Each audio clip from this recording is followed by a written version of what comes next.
You've probably heard of powerful Greek gods, muscular Spartans, and all that, but today we're diving into the life of an ordinary person in ancient Greece, and you'll soon understand why they had so many gods to pray to. Welcome.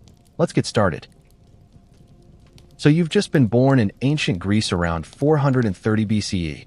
Congratulations, you're already doing better than roughly 30% of your peers who didn't survive childbirth. Welcome to your new life in the cradle of Western civilization, a cradle that, spoiler alert, doesn't have the best infant mortality stats. Your birth took place at home because hospitals weren't a thing yet. Instead, your mom delivered you with the help of a midwife and possibly some female relatives who gathered around to witness your grand entrance into a world of unpasteurized milk and zero antibiotics. Just imagine the joy on everyone's faces when they realized you were alive and seemingly healthy. A genuine miracle considering the medical knowledge of the time consisted primarily of, let's see what happens if we apply this herb. If you're in Athens or Sparta, your dad is now inspecting you like a piece of fruit at the market. In Sparta, if you look too weak or have any visible deformities, you might be left on a hillside to die of exposure. Surprise! Eugenics wasn't invented in the 20th century. If you're a girl in almost any Greek city-state, your father might be a bit disappointed. He was probably hoping for someone who could eventually vote and own property. Assuming you've passed the initial inspection, you're now being washed in olive oil and wrapped in swaddling clothes. You think modern babies have it rough with those annoying snap onesies? You're basically a human burrito right now, and will be for the next couple of months. This is supposedly to ensure your limbs grow straight, because apparently Greeks thought babies were like growing trees that needed to be staked. You've just survived your first week, which calls for a celebration. During the amphidromia ceremony, your father will carry you around the hearth fire to introduce you to the household gods. If you think this sounds dangerous, just wait until they name you on the 10th day in another ceremony called the decade. Your parents probably won't even finalize your name until then because, honestly, they weren't entirely convinced you'd make it this far. Breast milk is your only food source, and wet nurses are common among wealthier families. Your own mother might be busy having another baby next year. The Greeks were big on population growth, so you might be nursed by a slave or a hired woman. Just imagine outsourcing your feeding to the ancient equivalent of DoorDash, except the delivery person stays for years and might actually raise you. Childhood toys exist, thankfully. You might receive a rattle, a yo-yo made of wood and terracotta, or little figurines. If you're a boy, you might get a miniature chariot to play with. If you're a girl, you'll probably get dolls with articulated limbs made of clay, preparing you for your exciting future of homemaking and child-rearing. Gender roles weren't exactly fluid in ancient Greece. You're allowed to play outside and even participate in some religious festivals, but don't get too comfortable with this carefree life. By age 7, if you're a boy, you're about to enter the education system, which ranges from reasonably enlightened in Athens to literal child torture disguised as education in Sparta. If you're a girl, formal education probably isn't in your future at all unless your family is unusually progressive or you're being trained as a hetera, a high-class companion. We'll get to that later. Toilet training? There's no special method. You'll figure it out when you're ready, or someone will show you where to go. Diapers as we know them don't exist. Instead, you're wrapped in cloth that gets changed when necessary. Or in some regions, you might be held over a pot when your caretaker notices the signs. You think modern parents are obsessed with their baby's bowel movements? Ancient Greeks literally examined children's excrement for health signs. Childhood diseases are a constant threat. That minor cough could be your exit ticket from this mortal coil. If you get sick, treatments might include herbal remedies, prayers to Asclepius, the god of medicine, or having a small cut made to release bad blood. You've got roughly a 50% chance of making it to age 10. You know how modern parents childproof their homes? The ancient Greek version is basically just hoping for the best. Speaking of health, your early diet once you're weaned will consist largely of barley porridge, soft cheese, figs, and watered-down wine. Yes, wine. Water purity was questionable at best, so even children drank diluted wine. Congratulations, you're technically an alcoholic before you can form complete sentences. As you grow, you'll start to participate in household chores. By age 5 or 6, you're already a contributing member of the household economy. While modern children are mastering Minecraft, you're learning to tend animals, help with cooking, or assist in the family trade. Child labor laws are about 2,500 years in the future, so enjoy your early career. Around age 6, you might witness or participate in your first major religious festival. These are the highlight of the social calendar, combining religious devotion with what essentially amounts to a state fair, complete with athletic competitions, theatrical performances, and abundant food. If you're lucky, you might even get to watch animal sacrifices. Nothing says childhood wonder like watching a priest slit a bull's throat while everyone cheers. As your 7th birthday approaches, it's time to say goodbye to your carefree early years. You've survived disease, accidents, and questionable childcare practices to reach an age where society can finally start molding you into a proper Greek citizen. Or, if you're female, a proper Greek woman who creates citizens. You think the first 7 years were challenging? Honey, you haven't seen anything yet. Your real education is about to begin, and trust me, it makes modern standardized testing look like a day at the beach. Welcome to Greek education, where the curriculum ranges from somewhat reasonable to, is this a war crime? Depending entirely on which city-state you call home. If you're an Athenian boy, congratulations, you've just won the ancient education lottery.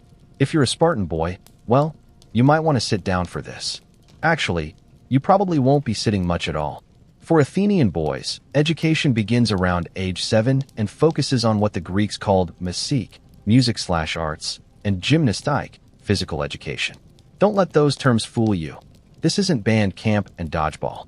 Musik includes learning to read, write, do basic math, play the lyre, and recite epic poetry from memory. Hope you like Homer, because you'll be memorizing chunks of the Iliad larger than a modern college thesis. Just imagine trying to memorize the equivalent of several Harry Potter books without the benefit of, actual books. Your teacher is called a pedagogos, which literally means child leader. He's often an educated slave who accompanies you to school and makes sure you don't slack off. The actual school teacher, called a didaskalos, runs a small private school that your father pays for. Public education? Free schooling? Those concepts are just about 2,300 years in the future.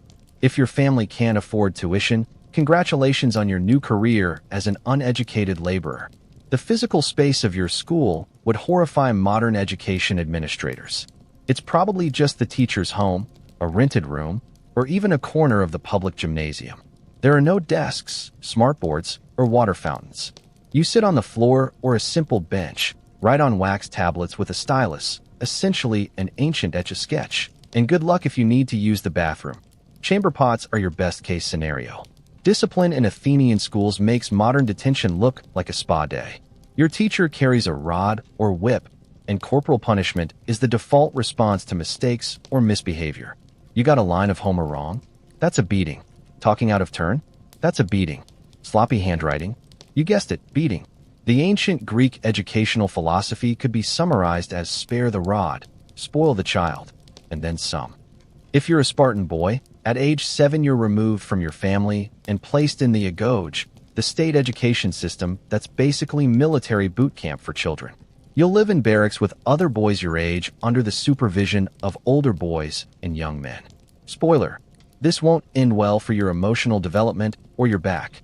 The modern equivalent would be taking first graders and sending them to live with drill sergeants while denying them adequate food and clothing. The Spartan curriculum makes Athenian education look like a luxury resort. Your daily schedule includes physical training to the point of exhaustion, weapons training, survival skills, and just enough literacy to understand military orders. The philosophy here is simple. If it doesn't help you become a better warrior, it's not worth learning. Poetry? Only war songs. Music? Only if it inspires courage in battle. Math? Just enough to count your enemies and your remaining comrades. Spartan boys are deliberately underfed to encourage stealing food. But here's the catch. If you're caught stealing, you're not punished for the theft, but for getting caught. The lesson? Be sneaky and resourceful. You think modern school lunch programs have issues? Try being in a system where you're expected to steal your meals while also avoiding detection or face a brutal beating. For girls in most Greek city-states, formal education isn't even on the menu. If you're an Athenian girl, you'll learn household management, weaving, cooking, and childcare from your mother at home. Reading and writing might be included if your family is progressive, but advanced subjects are generally considered unnecessary for your future role as a wife and mother. You think gender gaps in STEM are bad now? At least modern girls are allowed in the classroom. Spartan girls are the exception, receiving physical education alongside domestic skills. The reasoning wasn't exactly progressive, though. Spartans believed strong women produced strong warriors. You'll learn running, wrestling, javelin throwing, and discus, all while wearing a short chiton that would scandalize other Greeks. Physical fitness was prioritized so you could eventually endure childbirth and produce healthy Spartan babies. Congratulations, you've graduated from human being to state-approved breeding stock. The curriculum for boys includes some truly bizarre memory exercises. You might be required to memorize the names of all 300 Spartans who died at Thermopylae, or recite the entire lineage of your city-state's founding hero. Modern students complain about memorizing multiplication tables, but they're not asked to recite the entire Declaration of Independence backward while doing push-ups. Around age 14, if you're an Athenian boy from a wealthy family, your education branches into more advanced subjects. You might study with sophists or philosophers, learning rhetoric, advanced mathematics, astronomy, and natural philosophy. If your family is truly elite, you might even study under someone like Socrates, though given how he ended up, maybe that's not the best career move for your teacher. For most boys, though, education ends around 14 to 16 when you begin apprenticing in your father's trade or profession.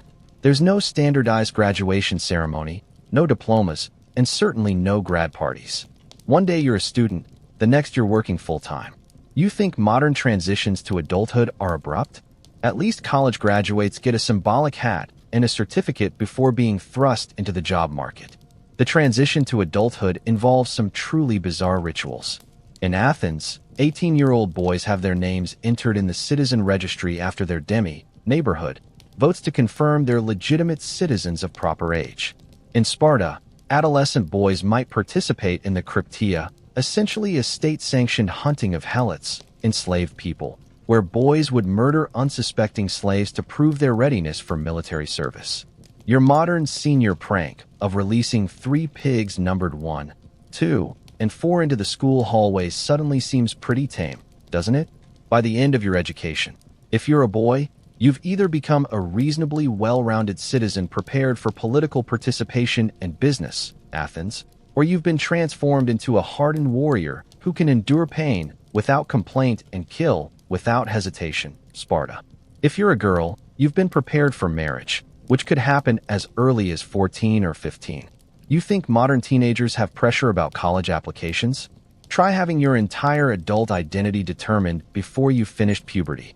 The ultimate irony of Greek education is that the civilization we credit with founding Western philosophical tradition and rational thought had an educational system based largely on memorization, physical punishment, and rigid gender roles.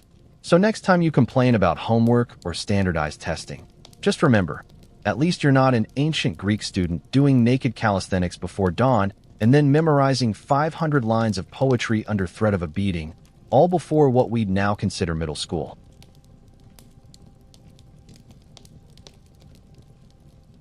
Rise and shine.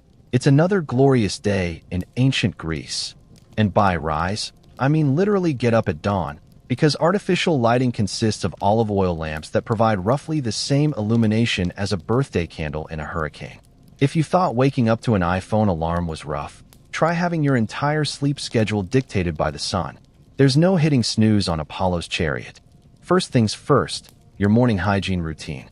Forget toothpaste. You're scrubbing your teeth with frayed wooden sticks or, if you're fancy, a mixture of crushed bones and oyster shells. Nothing says fresh breath like abrasive seashell powder. Your toothbrush is essentially your finger or a chew stick. Dental floss? Please. You'll be picking food out of your teeth with small wooden implements and considering yourself sophisticated for doing so.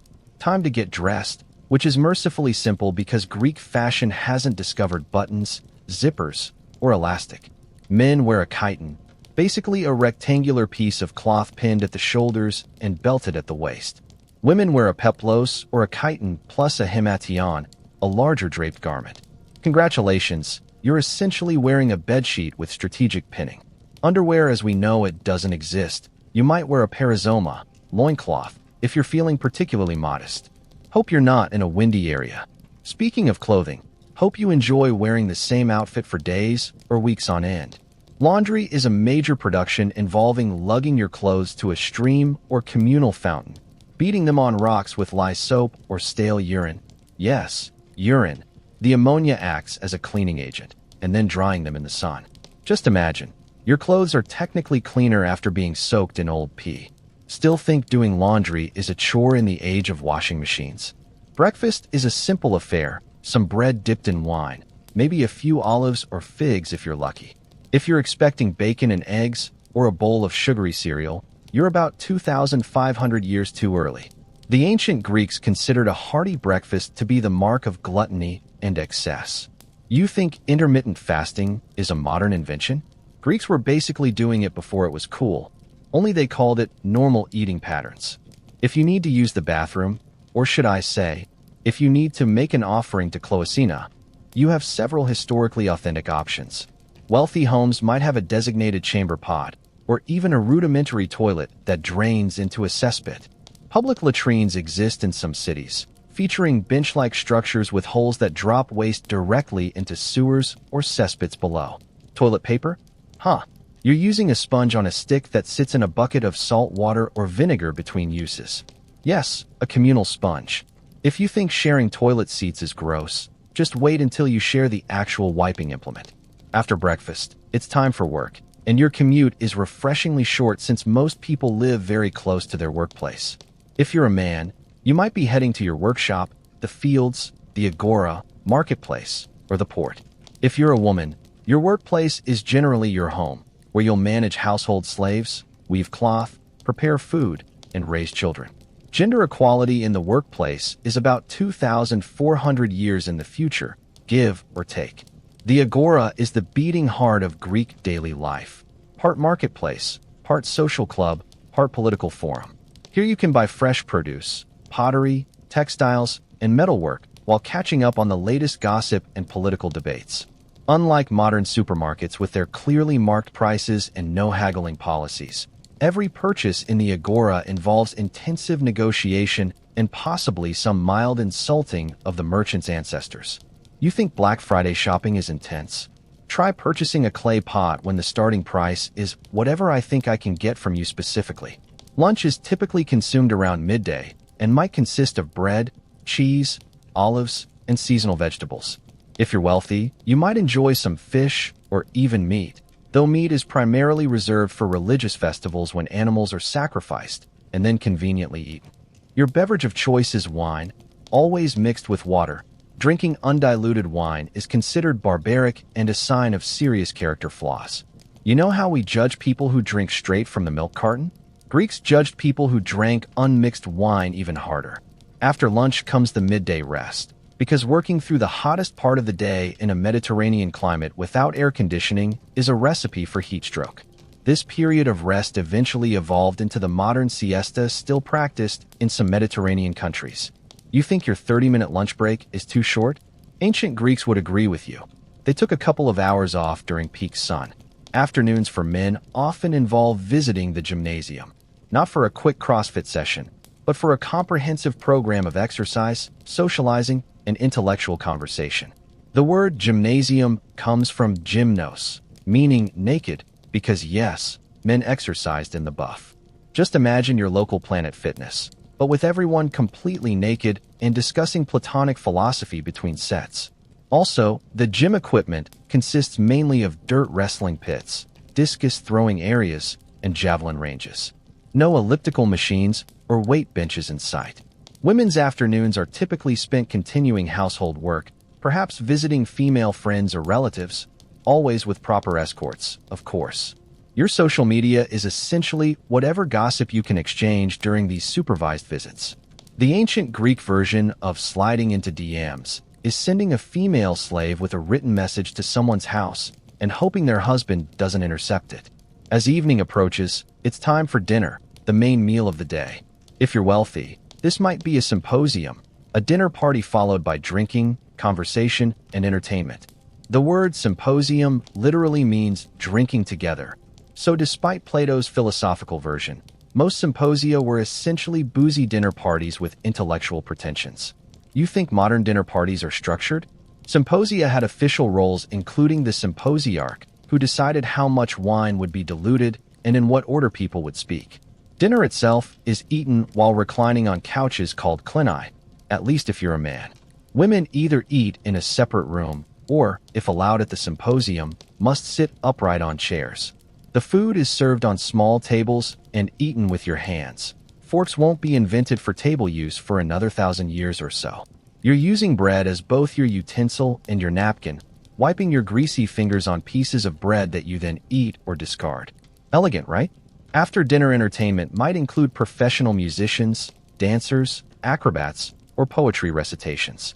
If the party is really heating up, you might enjoy the company of hetairai, educated female companions who, unlike respectable Greek wives, are trained in conversation, music, and, often, sex work. Think of them as a combination of geisha, entertainer, and escort. The modern concept of date night with your spouse would seem bizarre to ancient Greeks. Wives are for producing legitimate children, not for entertainment. As night falls, lighting becomes an issue again. Your oil lamp provides minimal illumination, so most people simply go to bed with the sun. Your bed, by the way, is likely a wooden frame with leather strips supporting a stuffed mattress. No memory foam or pillow top. You might have a wool blanket if you're lucky. Temperature regulation consists of adding or removing blankets and hoping for the best. You think your thermostat wars are bad? Try having literally no control over your bedroom temperature. Before sleep, you might offer a brief prayer to the household gods or perform a small ritual for protection during the vulnerable hours of darkness.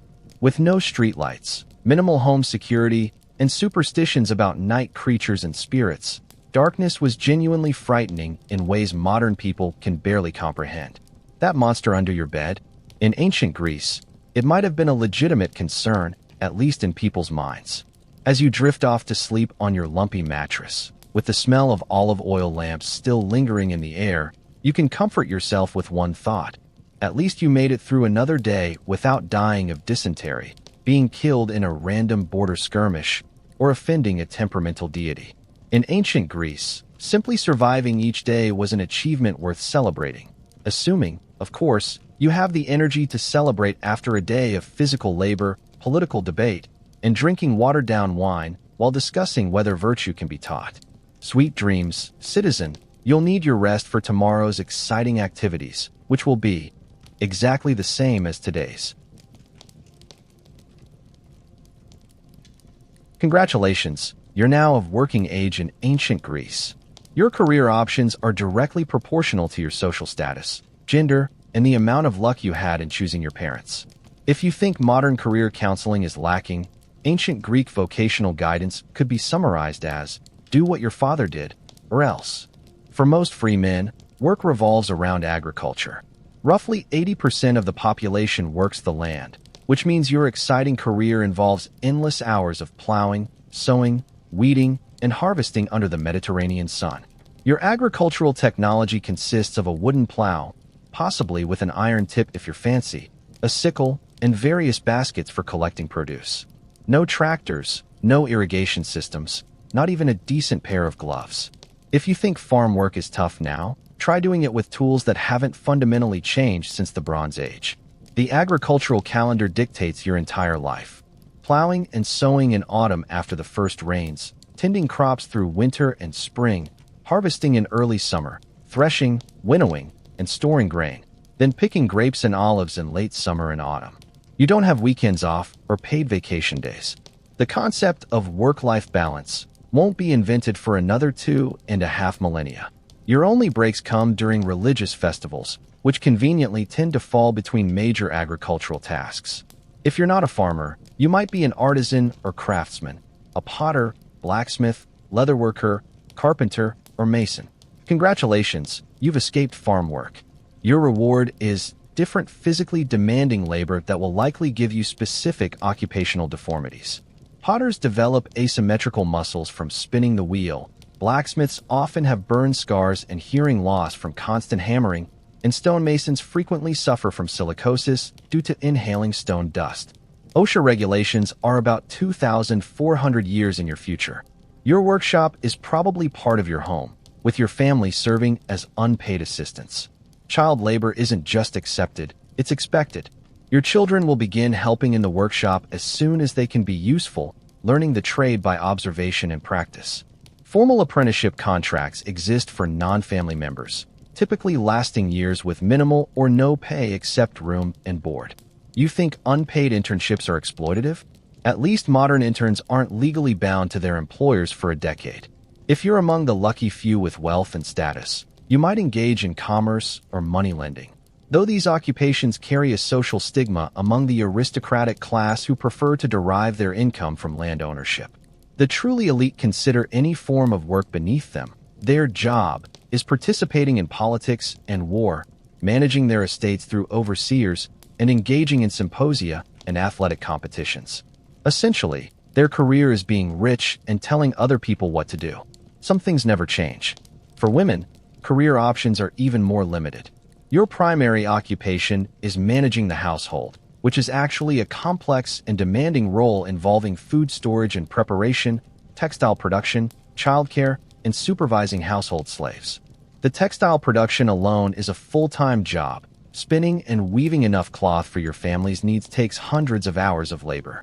Before you dismiss this as simple housework, consider that without your efforts, your family would literally have no clothes or bedding. Some women operate small businesses, particularly in food production or textile work, selling bread, prepared foods, or cloth in the agora. However, these enterprises are generally extensions of household work rather than independent careers. If you're a respectable married woman, you should ideally remain in the women's quarters, gynaecian, of the house, minimizing your public appearances. Your LinkedIn profile would essentially read, stays indoors, makes cloth, bears children. If you're a slave, and a significant percentage of the population is, your career is whatever your owner decides. You might be a domestic servant, agricultural laborer, mining worker, or craft assistant. Some slaves with education or special skills work as tutors, accountants, or shop managers. The concept of following your dreams or finding fulfilling work is irrelevant when you're considered a piece of property rather than a person. Slaves working in silver mines have a life expectancy measured in months rather than years. Suddenly, your cubicle job doesn't seem so bad, does it? The workday begins at dawn and ends at sunset, structured entirely around natural light. Your productivity metrics are simple. Did you produce enough to survive another year? Congratulations, you've met your KPIs. There's no performance review other than not starving to death. Retirement plans consist entirely of having enough children to support you when you can no longer work. Social Security is about 2,300 years in the future. The concept of professional advancement exists but looks nothing like modern career ladders. In crafts, you progress from apprentice to journeyman to master, but this might take decades. In commerce, success means expanding your business and perhaps purchasing land, the ultimate status symbol. Political careers in democratic Athens follow a loose progression through various offices, but these are unpaid public service positions, not careers in the modern sense. Your performance bonus is public recognition and honor, not a financial package. Workplace hazards are everywhere, and occupational safety is non-existent. Potters risk lead poisoning from glazes, metalworkers face burns and eye injuries, sailors confront drowning with every voyage, and miners deal with cave-ins, toxic fumes, and lung disease. Even farmers face significant dangers from animal injuries, falls, and tool accidents. The workers' compensation program consists of hope your family can still feed themselves if you're disabled. If you think modern workplace safety regulations are excessive, try working in an environment where losing a limb is considered an expected occupational hazard. Professional specialization exists, but is limited compared to modern standards. A carpenter might build houses, furniture, ships, and wagons rather than specializing in just one. This is partly due to the smaller market size. Most communities can't support hyper-specialized crafts. You're not a mid-century modern furniture designer or a residential bathroom renovation specialist. You're just the carpenter. Your entire professional identity fits in 3 words or less. The wage economy is still developing, with many transactions based on barter or exchange of services rather than currency. Day laborers and some specialized workers receive cash payments, but many people work primarily for subsistence. When cash wages exist, they vary wildly based on skill level and demand. A skilled craftsman might earn 1 drachma per day, enough to support a family modestly, while an unskilled laborer might receive half that amount. For comparison, a sheep costs about 8 to 10 drachmae. Imagine measuring your weekly salary in livestock equivalents. Your economic security is primarily tied to your social connections rather than individual wealth accumulation. Family, phratry, brotherhood, demi, neighborhood, and religious associations provide mutual support in times of need. No insurance policies exist. If your workshop burns down, you rely on your social network for help rebuilding. The GoFundMe of ancient Greece is literally GoFundMe, by asking everyone you know for direct assistance. For the ambitious, the ultimate career achievement isn't wealth accumulation but attaining citizenship rights and political influence. In Athens, this means participating in the assembly, serving on juries, and possibly holding public office. However, political participation requires enough personal wealth to provide leisure time, the ultimate catch, 22 of Athenian democracy. You need enough money to not need to work all day, but acquiring that money generally requires working all day. The ancient Greek version of passive income is own enough land and slaves to do the work for you. The relationship between occupation and identity is profound. Your work isn't just what you do, it's who you are, often reflected in your actual name. Many Greek surnames originate from occupations: Keramius, potter; Chalkius, bronze worker; or Tekton, builder. Your profession is typically inherited and defines your place in society. The modern luxury of reinventing yourself with a midlife career change is inconceivable. You are what you were born to be, for better or worse. So there you have it, your career in ancient Greece. No resume building, no LinkedIn profile, no performance reviews or corporate retreats. Just endless physical labor with primitive tools, minimal technological innovation, and a retirement plan consisting entirely of hope your children don't abandon you. But hey, at least you don't have to deal with email, Zoom meetings, or passive-aggressive notes about cleaning the office refrigerator. Sometimes, progress isn't all it's cracked up to be, though I'm guessing most of us would still choose air conditioning and workplace safety regulations over authentic Greek career experiences.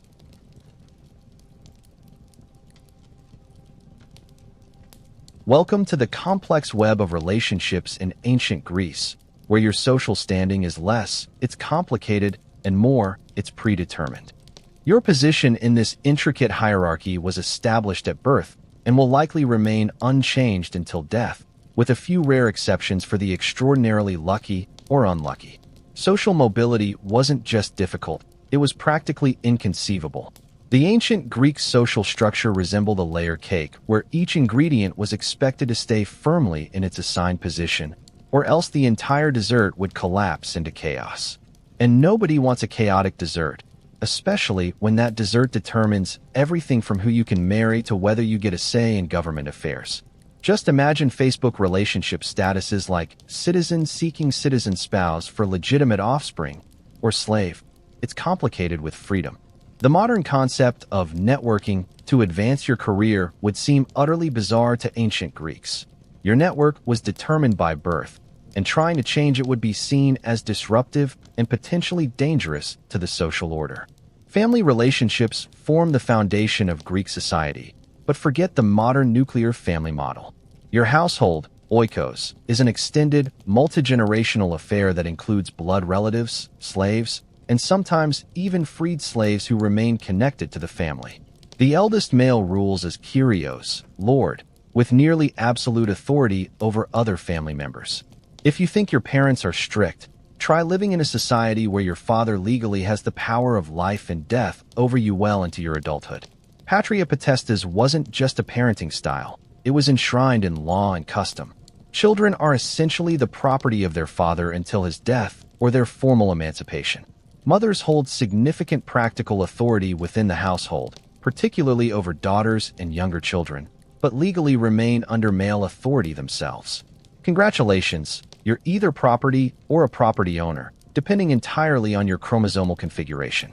The "because I said so" of ancient Greek parenting carried the legitimate threat of disinheritance, physical punishment, or even being sold into slavery in extreme cases. Your modern family drama about who gets to control the TV remote suddenly seems pretty trivial by comparison. Marriage in ancient Greece isn't about romance or personal fulfillment. It's primarily a political and economic alliance between families, designed to produce legitimate heirs and strengthen social connections. If you're a woman, you'll likely marry between ages 14 to 18 to a man in his 30s whom you've barely met. Spoiler alert, this won't end well for your personal autonomy or emotional fulfillment. The marriage process is essentially a transaction between your father and future husband, with you as the traded commodity. Your dowry isn't a quaint tradition. It's a significant financial investment by your family that gives you some measure of security, but also binds you to the marriage. Divorce exists, but primarily serves male interests. Men can divorce simply by sending their wives back to their fathers, while women face significant obstacles in initiating divorce. If you think modern prenuptial agreements are unromantic, try being literally purchased with a dowry that accompanies you like a price tag throughout your married life.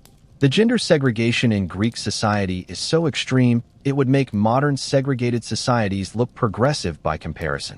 Respectable women, particularly in Athens, live in women's quarters, gynaikeon, separated from male spaces, with limited access to public life. Your acceptable public appearances as a woman are mostly restricted to religious festivals, funerals, and sometimes weddings. Grocery shopping? That's a male domain or a task for slaves. Attending the theater or political assembly? Forget about it. Even within your own home, you're expected to retreat when male visitors arrive. You think modern gender inequalities are frustrating? Imagine spending your entire life essentially under house arrest because of your gender. The ideal Athenian wife, according to funeral orations, is one whose name is never mentioned in public, neither for praise nor blame. Your greatest achievement as a woman is essentially being invisible to anyone outside your immediate family. Consider that the next time someone tells you women have always been concerned with public recognition and fame. Friendship among men is considered one of the highest forms of relationship, often surpassing marital bonds in emotional significance. Male friendships are formalized through institutions like the symposium, drinking party, and gymnasium, creating bonds that extend into political and military alliances. The Greek concept of friendship, philia, encompasses everything from casual acquaintances to lifelong soul bonds, with obligations of mutual support that modern friendships rarely approach. When a Greek called someone a friend, it wasn't just someone to share memes with. It often meant someone they would literally die for in battle. These relationships frequently involve formal pledges of mutual protection and support that create almost kinship-like obligations. Your ancient Greek bromance comes with more legal and social implications than modern marriage in many ways. If you and your best friend have matching tattoos, that's cute. Ancient Greek friends might have matching funeral monuments and shared inheritance arrangements. That's commitment on a whole different level. Sexual relationships in ancient Greece follow patterns that would seem alien to modern sensibilities. The most celebrated form of male love is the Eras-Seremenos relationship, an older man, Erastes, and an adolescent boy, Ereminos, in a mentorship relationship that includes sexual dimensions. Before you call the authorities, understand that this institution was regulated by complex social rules and was seen as educational rather than exploitative in Greek culture. That doesn't make it less problematic by modern standards, but historical context matters. The relationship was expected to be temporary and transitional, ending when the younger partner reached adulthood and grew a full beard. The cultural ideal held that the older partner should be concerned with the younger's moral and intellectual development, not just sexual gratification.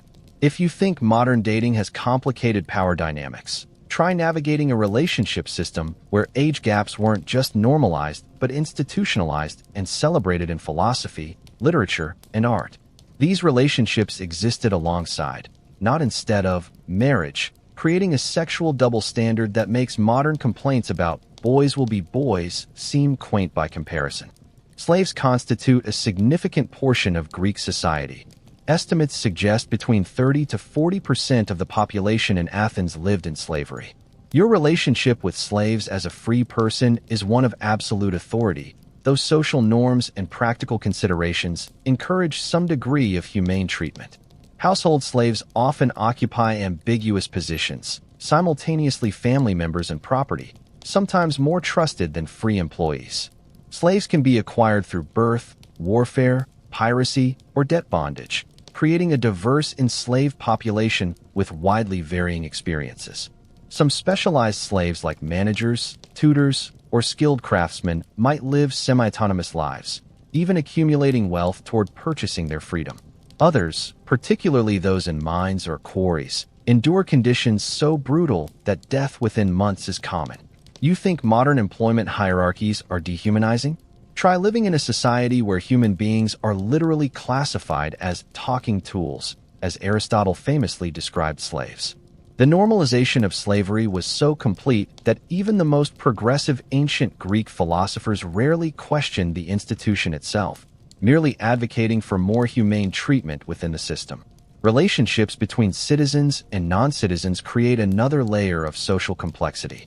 Medics, resident aliens, occupy an intermediate status, legally protected but excluded from citizenship rights and subject to special taxes.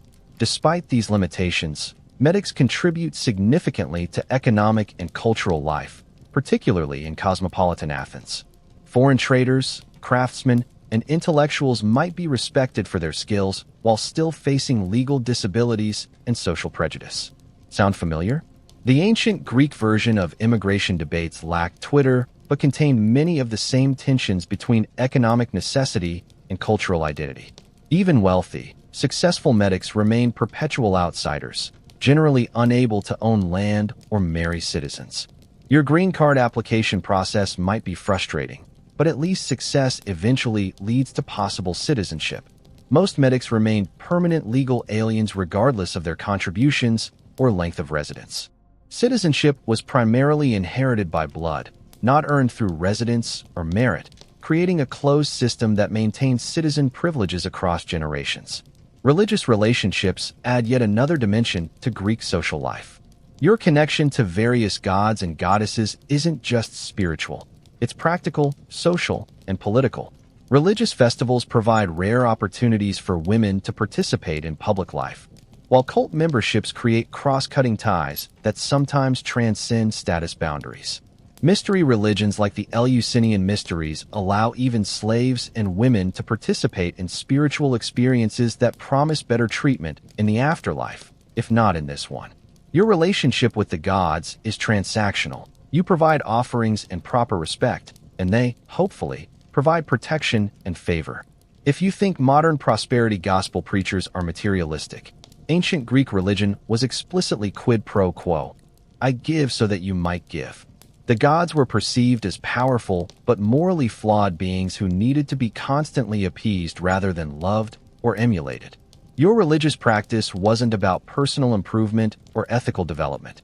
It was essentially supernatural insurance against disaster and a means of explaining misfortune when it inevitably arrived despite your precautions.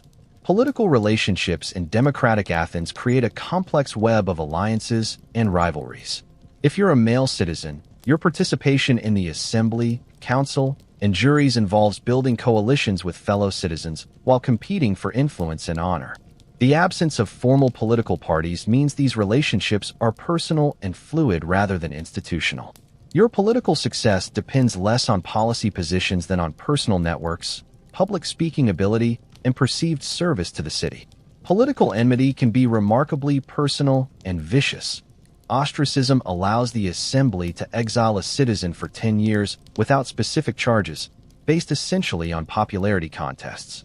You think modern cancel culture is harsh?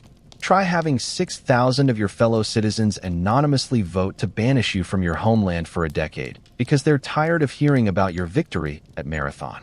The competitiveness of Greek political life makes modern partisan rivalries look like friendly disagreements. The stakes included not just policy outcomes, but personal honor, family reputation, and sometimes even survival. Relationships between different city-states add yet another layer of complexity to Greek social life. Your identity is primarily tied to your polis rather than to Greece as a whole. Greeks share language, religion, and certain cultural features, but political unity is minimal outside temporary military alliances. The relationship between Athens and Sparta exemplifies this dynamic, sometimes allies against external threats, more often rivals or outright enemies competing for hegemony. Pan-Hellenic institutions like the Olympic Games and Delphic Oracle provide common ground for interaction without threatening political autonomy. You might compete fiercely against someone from another city-state in athletic games, then fight alongside them against Persian invaders, then return to treating them as enemies once the external threat recedes. The modern nation-state with its fixed borders and permanent institutions would seem strangely rigid to ancient Greeks accustomed to fluid, personality-driven interstate relations. Your city wasn't just where you lived. It was your primary identity, security provider, and the focus of your deepest loyalties. Legal relationships formalize many social bonds through contracts, oaths, and public transactions. The absence of professional lawyers means you represent yourself in legal proceedings, making public speaking skills essential for protecting your interests. Witness testimony carries more weight than documentary evidence, making your network of supporters crucial in legal disputes. Oaths sworn on the gods create supernatural enforcement mechanisms for agreements in a society lacking consistent state power. If you think modern contract law is complicated, try navigating a legal system where divine punishment for perjury is considered more certain than state enforcement of judgments. The boundary between religious and legal obligations remains porous, with oaths, curses, and divine sanctions playing roles in what modern people would consider purely secular matters. Your reputation for truthfulness becomes a form of social capital more valuable than written records in a largely oral legal culture. Age relationships create yet another hierarchy, with elders generally commanding respect and authority. Councils of elders, Gerousia, hold formal power in some cities like Sparta, while in Athens, advanced age confers informal authority in deliberations. Youth is associated with physical prowess, but also with dangerous passions requiring guidance and restraint. The life course is conceptualized in distinct stages with appropriate behaviors and relationships for each. Unlike modern society's youth obsession, ancient Greek culture generally values the wisdom and experience of age over the beauty and vigor of youth, at least in political and social contexts, if not aesthetic ones. If you think "okay, boomer" represents intergenerational tension, try living in a society where your father's authority over you barely diminishes with your age, where elders control most property until death, and where challenging the traditional wisdom of the older generation could be seen as not just rude, but potentially impious and dangerous to the community.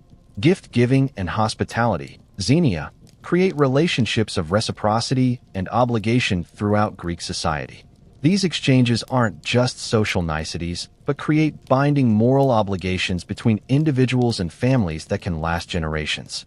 The proper treatment of guests and strangers falls under Zeus's protection as Zeus Xenios, making hospitality a religious as well as social duty. These gift relationships create networks of obligation and alliance that supplement kinship ties and provide security in a world lacking formal insurance or welfare systems.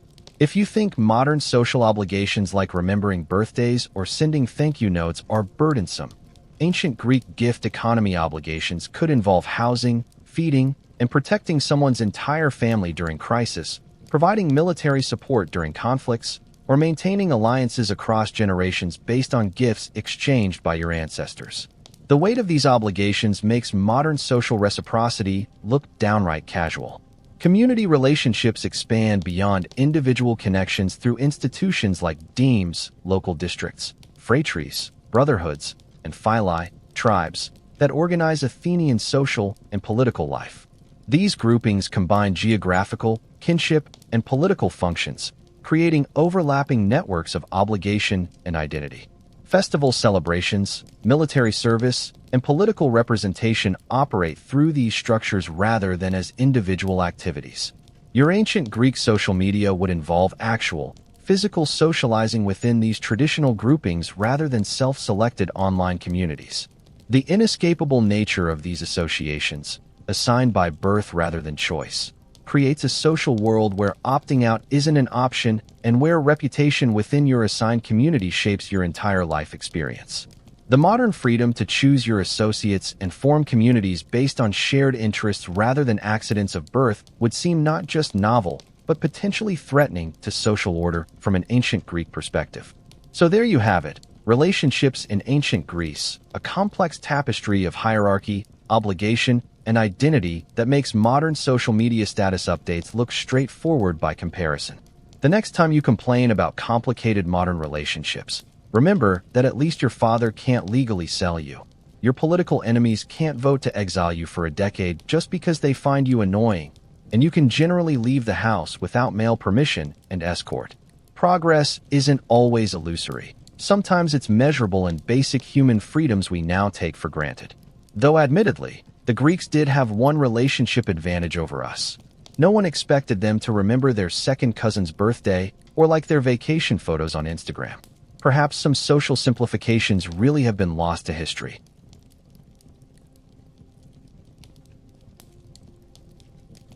Welcome to the spiritual dimension of ancient Greek life, where the gods are many, fickle, and surprisingly human in their flaws.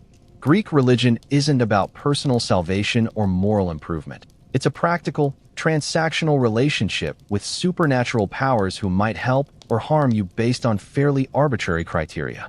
The Greek pantheon includes dozens of major deities and countless minor ones, each with specific domains and personalities more complex and contradictory than modern superhero franchises.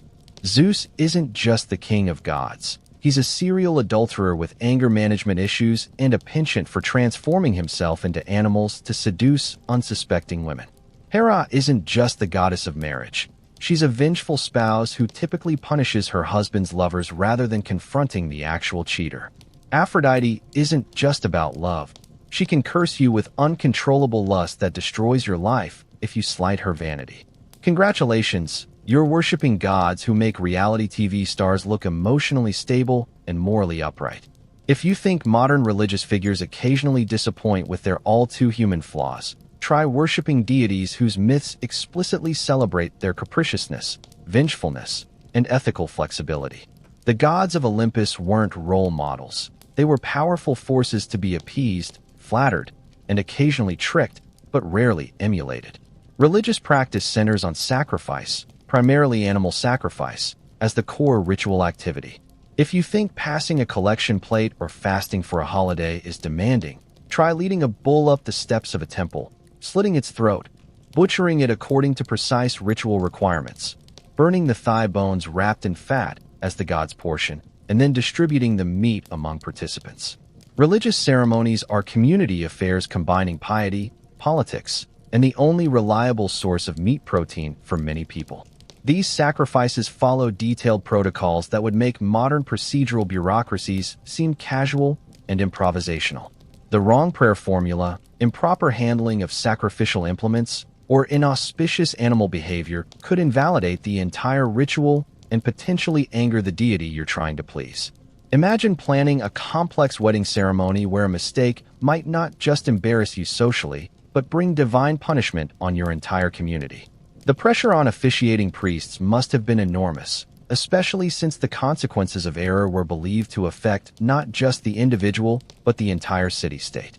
Spoiler alert, this won't end well if you're even slightly anxious about public performance or have issues with animal blood. The concept of separation of church and state would be incomprehensible to ancient Greeks. Religion is thoroughly integrated into every aspect of life, from politics and warfare to household management and personal health. State officials perform religious functions, religious calendars determine public activities, and major decisions require divine consultation through oracles or divination. The Athenian assembly opens with sacrifices and prayers, military campaigns begin with seeking favorable omens, and even household activities like marriage, childbirth, and food preparation have religious dimensions. You think modern politicians invoking religion is concerning? Greek political leaders were often simultaneously religious officials. Military commanders consulted seers before battles, and major decisions might be postponed because a chicken's entrails looked inauspicious. Your religious practice isn't a private matter of personal conscience, but a public duty and civic obligation. Neglecting proper religious observance isn't just personally dangerous, but potentially threatens the entire community with divine displeasure, making religious conformity a matter of public safety rather than personal choice. Atheism isn't just a theological position, but potentially a criminal offense against the state. Just ask Socrates how that worked out for him. Oracles and divination provide guidance for everything from major state decisions to personal dilemmas. The most famous oracle at Delphi features a priestess, the Pythia, who enters a trance state, possibly induced by natural gas vapors rising from a fissure, and delivers cryptic pronouncements believed to come directly from Apollo. These ambiguous messages are then interpreted by priests and applied to the questioner's situation.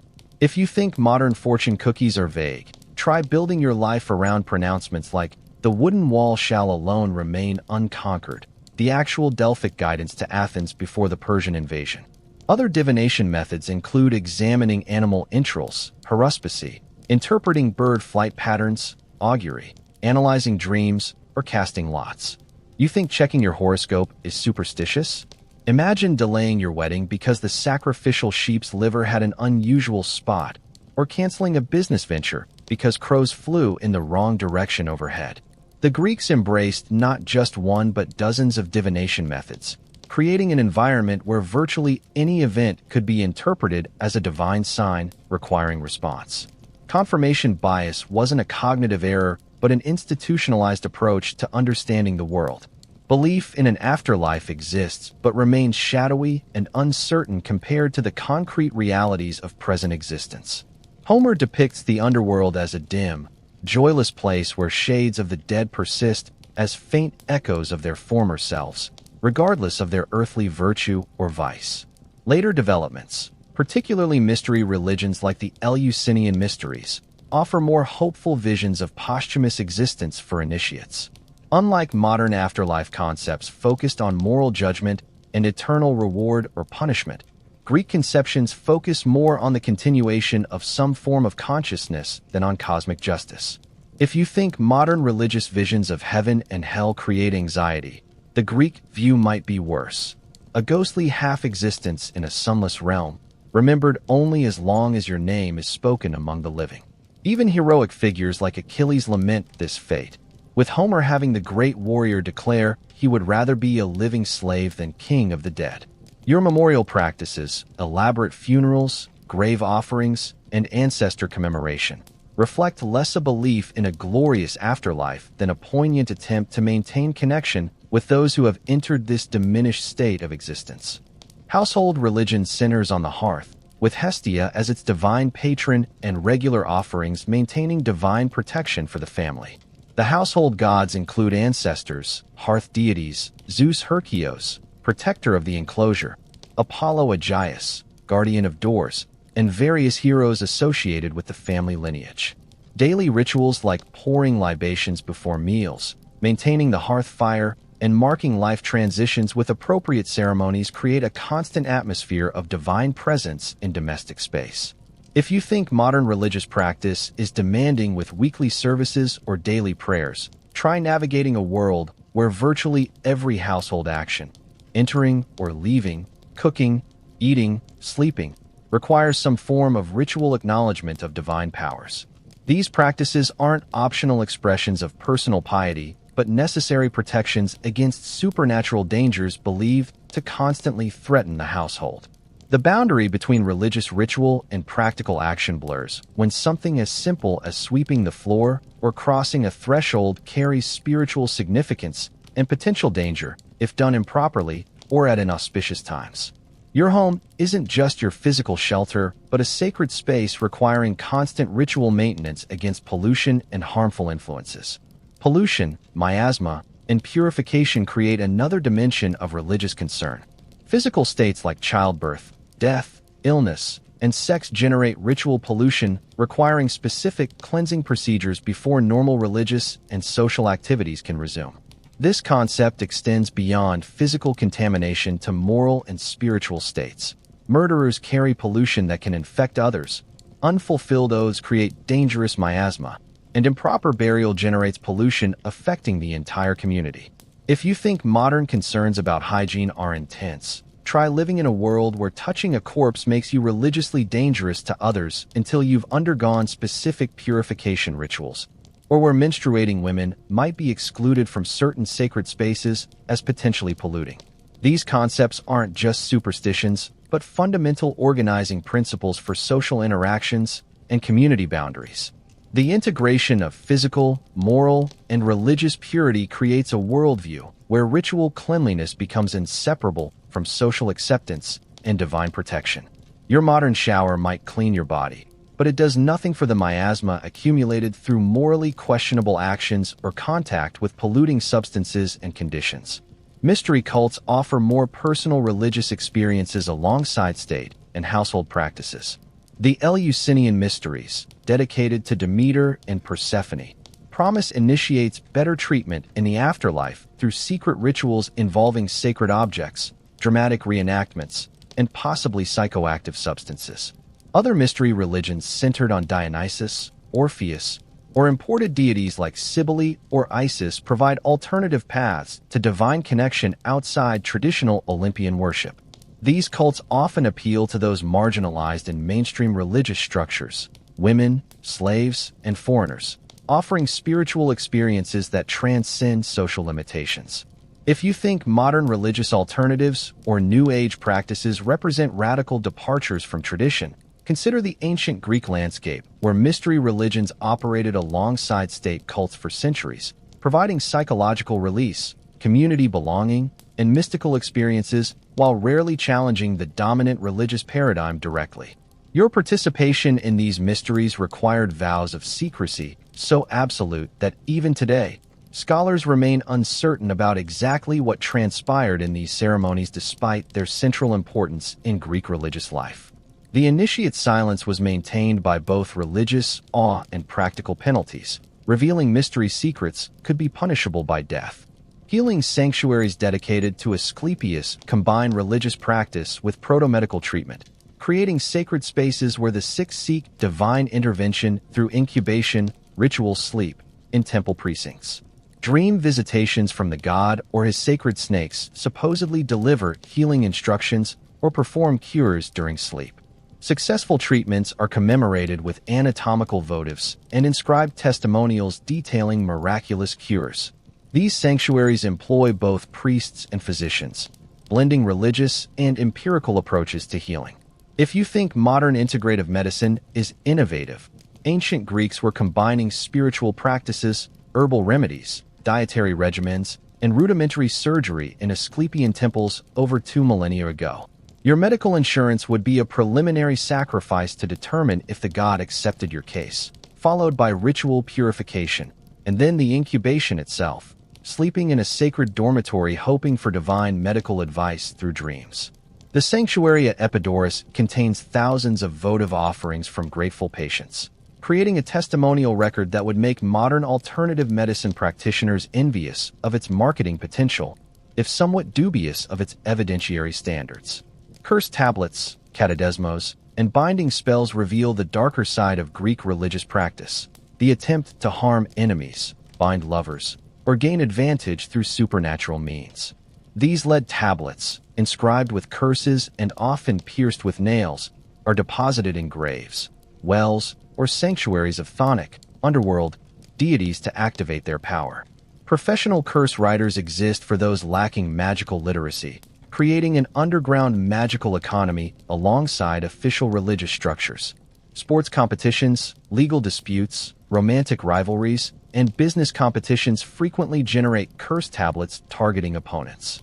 If you think modern negative online reviews are vicious, try having your name literally nailed to a lead tablet and buried with a corpse, binding your success to the decomposing body. These practices aren't considered contradictory to mainstream piety, but represent an alternative approach to supernatural power existing alongside conventional worship.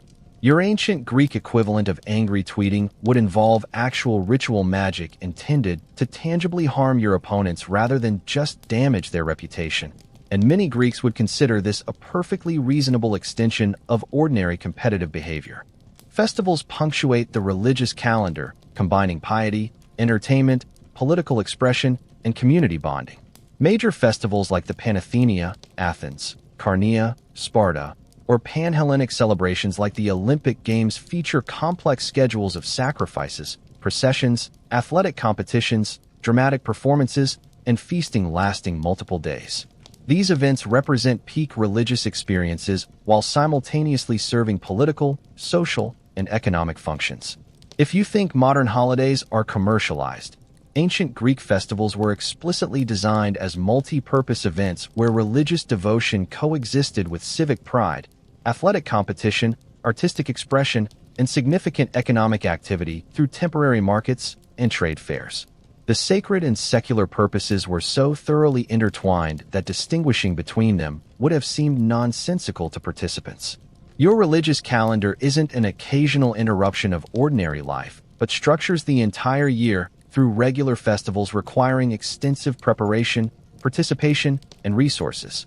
Major festivals might consume up to a third of the calendar year in some city-states, creating a rhythm of life where sacred time regularly interrupts and transforms mundane experience. Superstitions permeate daily life beyond formal religious structures, creating a complex web of omens, taboos, and protective practices. Sneezing during a statement confirms its truth. Certain days are considered unlucky for specific activities. Particular road crossings require small offerings to Hermes, and countless other small observances structure daily experience.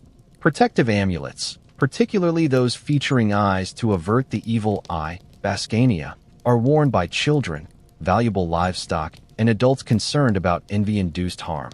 If you think modern superstitions like avoiding black cats or not walking under ladders are silly, try navigating a world where performing virtually any significant action on the wrong calendar day courts disaster, where speaking certain words or names might attract divine attention, and where failing to propitiate minor supernatural entities at crossroads or boundaries risks spiritual harm.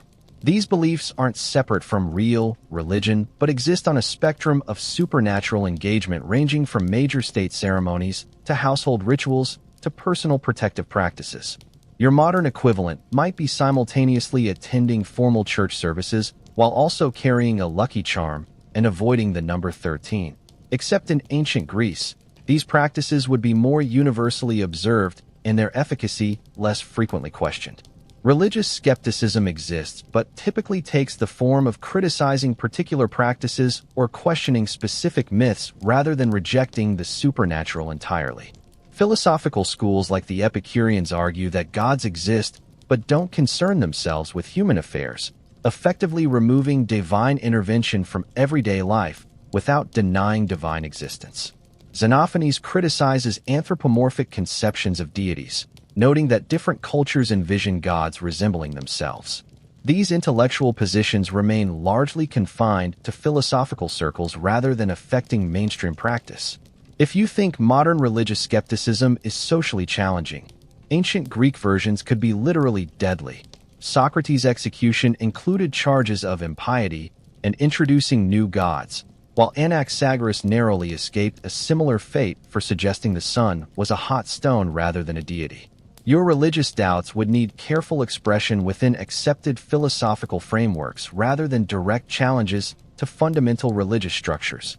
The concept of atheism as we understand it today existed primarily as an accusation against philosophical or political opponents rather than as a self-adopted identity or widely available intellectual position.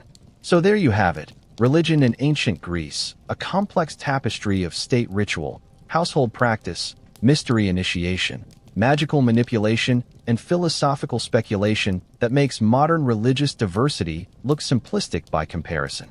The next time someone complains about holiday commercialization or the burden of weekly services, remember that ancient Greeks structured their entire calendar around religious festivals, consulted omens before major decisions, and lived in constant awareness of potential divine intervention in every aspect of life.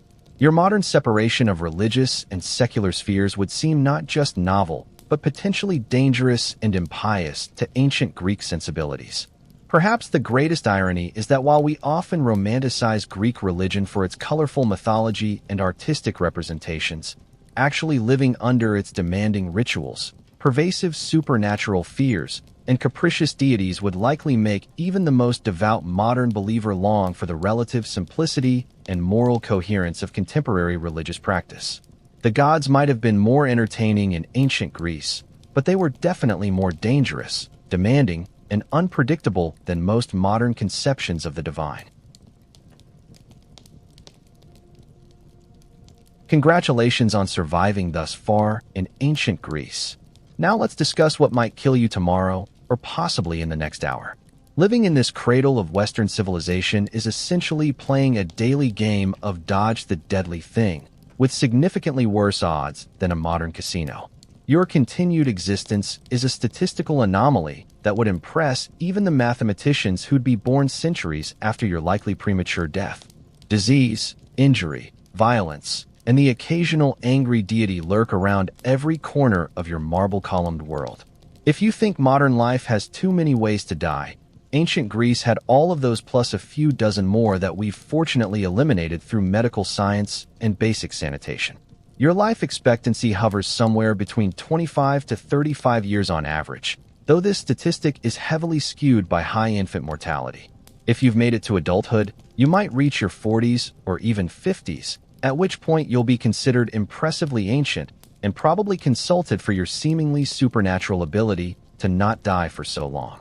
Just imagine reaching middle age and being viewed as some kind of immortality guru simply because you managed to avoid dying from an infected paper cut or drinking from the wrong well. Let's start with the most common everyday killer, disease. Without germ theory, antibiotics, or effective sanitation, infectious diseases run rampant through Greek communities. The average city is essentially a petri dish of pathogens with human hosts packed densely together, sharing water sources often contaminated by the same population's waste. While some cities like Athens have impressive water supply systems and public fountains, the connection between clean water and health remains poorly understood. That delicious, refreshing drink you just took from the communal well might contain enough bacteria to populate a small continent. Typhoid, dysentery, and various gastrointestinal infections are so common they're hardly worth mentioning. They're just the background music of physical discomfort accompanying your daily activities. Malaria is endemic in many regions, killing some outright, while leaving others with recurring fevers that periodically disable them for weeks. If you think modern flu season is inconvenient, try recurring malarial fevers without antipyretics, antimalarials, or sick leave. The marsh fever might visit you multiple times annually for your entire, abbreviated, life, each time bringing you close enough to Hades' realm to wave hello before temporarily retreating. Spoiler alert, this won't end well for your long-term health, productivity, or cognitive function. Epidemic diseases periodically sweep through cities with devastating impact. The plague of Athens, 430 to 426 BCE, killed an estimated 25% of the population, including the statesman Pericles, possibly contributing to Athens' eventual defeat in the Peloponnesian War.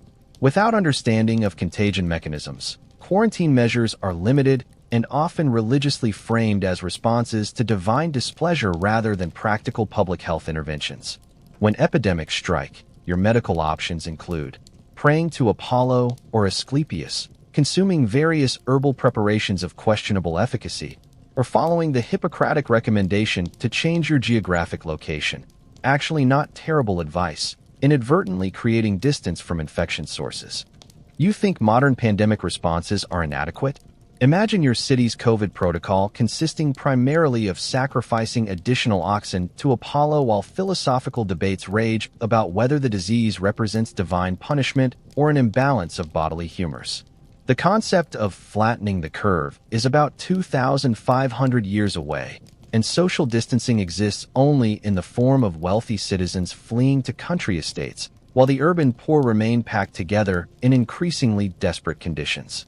If you're wondering why ancient societies seem to collapse so frequently, devastating epidemics in densely populated cities with minimal public health infrastructure might offer a partial explanation. Childbirth represents another major mortality risk, particularly for women. Approximately 1 in 25 births results in maternal death from hemorrhage, infection, exhaustion, or eclampsia. Even successful births frequently produce complications like fistulas or prolapse that cause lifelong disability. Midwives possess practical knowledge passed through generations, but without antiseptics, antibiotics, or surgical interventions for obstructed labor, many common complications prove fatal.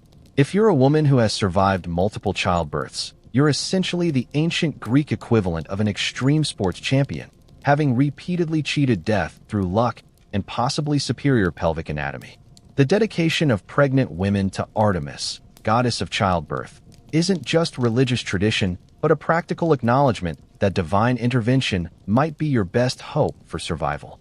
Childbirth typically occurs in a female-only environment where the mother kneels or sits on a special birthing stool surrounded by female relatives and midwives who offer physical and emotional support, while male family members wait anxiously elsewhere. You think modern delivery room restrictions are frustrating? The ancient Greek father might not even see his child until days after birth, once both mother and infant had survived the immediate postpartum period and undergone purification rituals.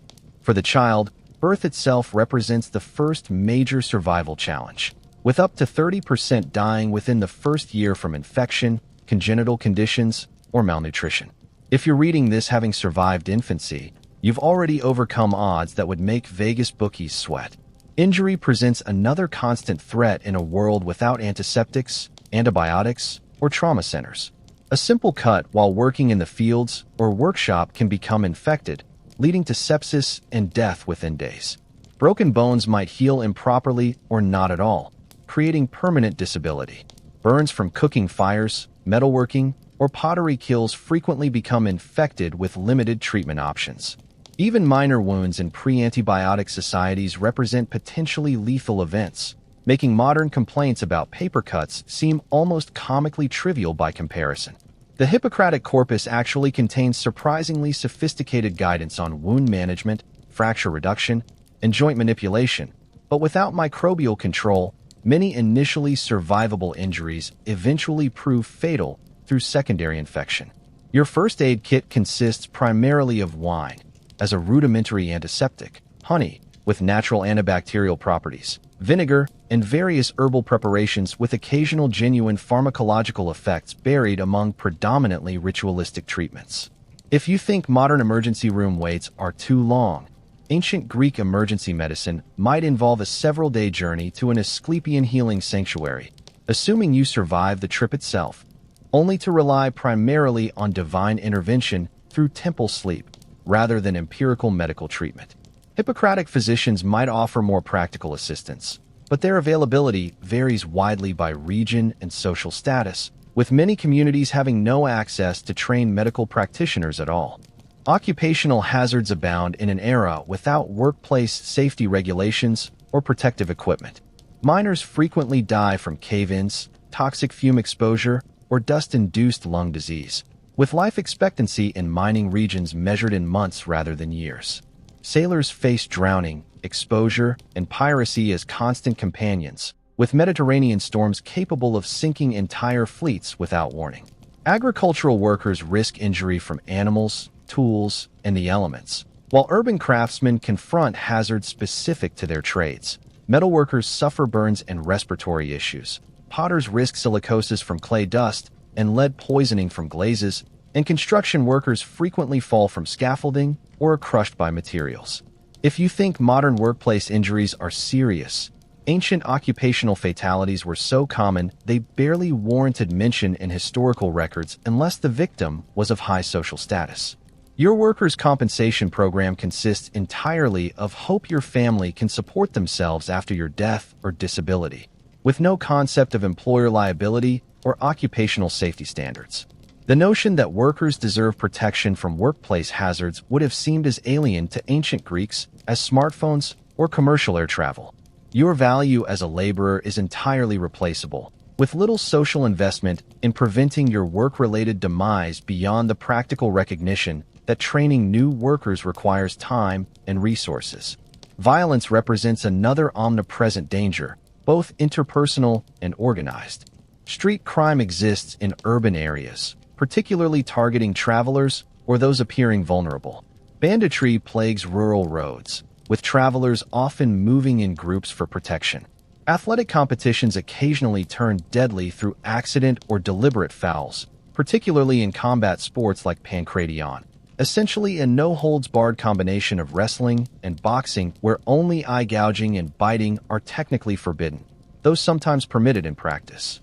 If you think modern sports injuries are concerning, ancient Greek athletic competitions occasionally resulted in participants' deaths, sometimes deliberately inflicted, with limited consequences for the perpetrator beyond loss of victory status.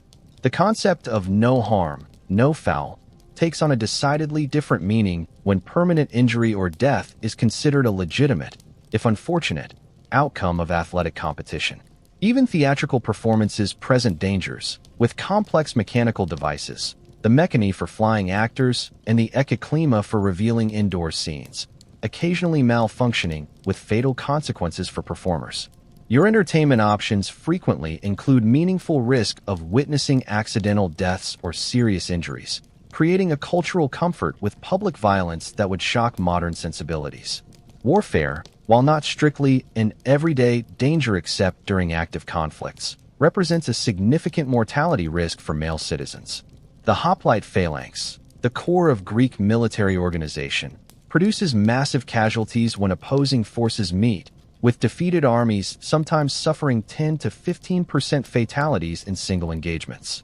Wounds received in battle frequently prove fatal even if not immediately lethal, due to subsequent infection. Military service remains compulsory for male citizens in most city-states, making exposure to combat virtually inevitable during periods of conflict. If you think modern military service carries significant risks, ancient Greek warfare involved directly facing enemy formations at spear point distance with minimal protective equipment beyond a helmet, breastplate, greaves, and a wooden shield. The physical and psychological trauma of hoplite combat can scarcely be overstated.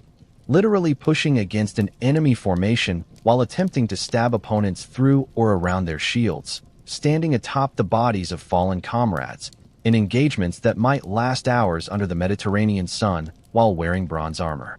The Greek word for trauma literally means wound, reflecting a society intimately familiar with the physical and psychological consequences of violence.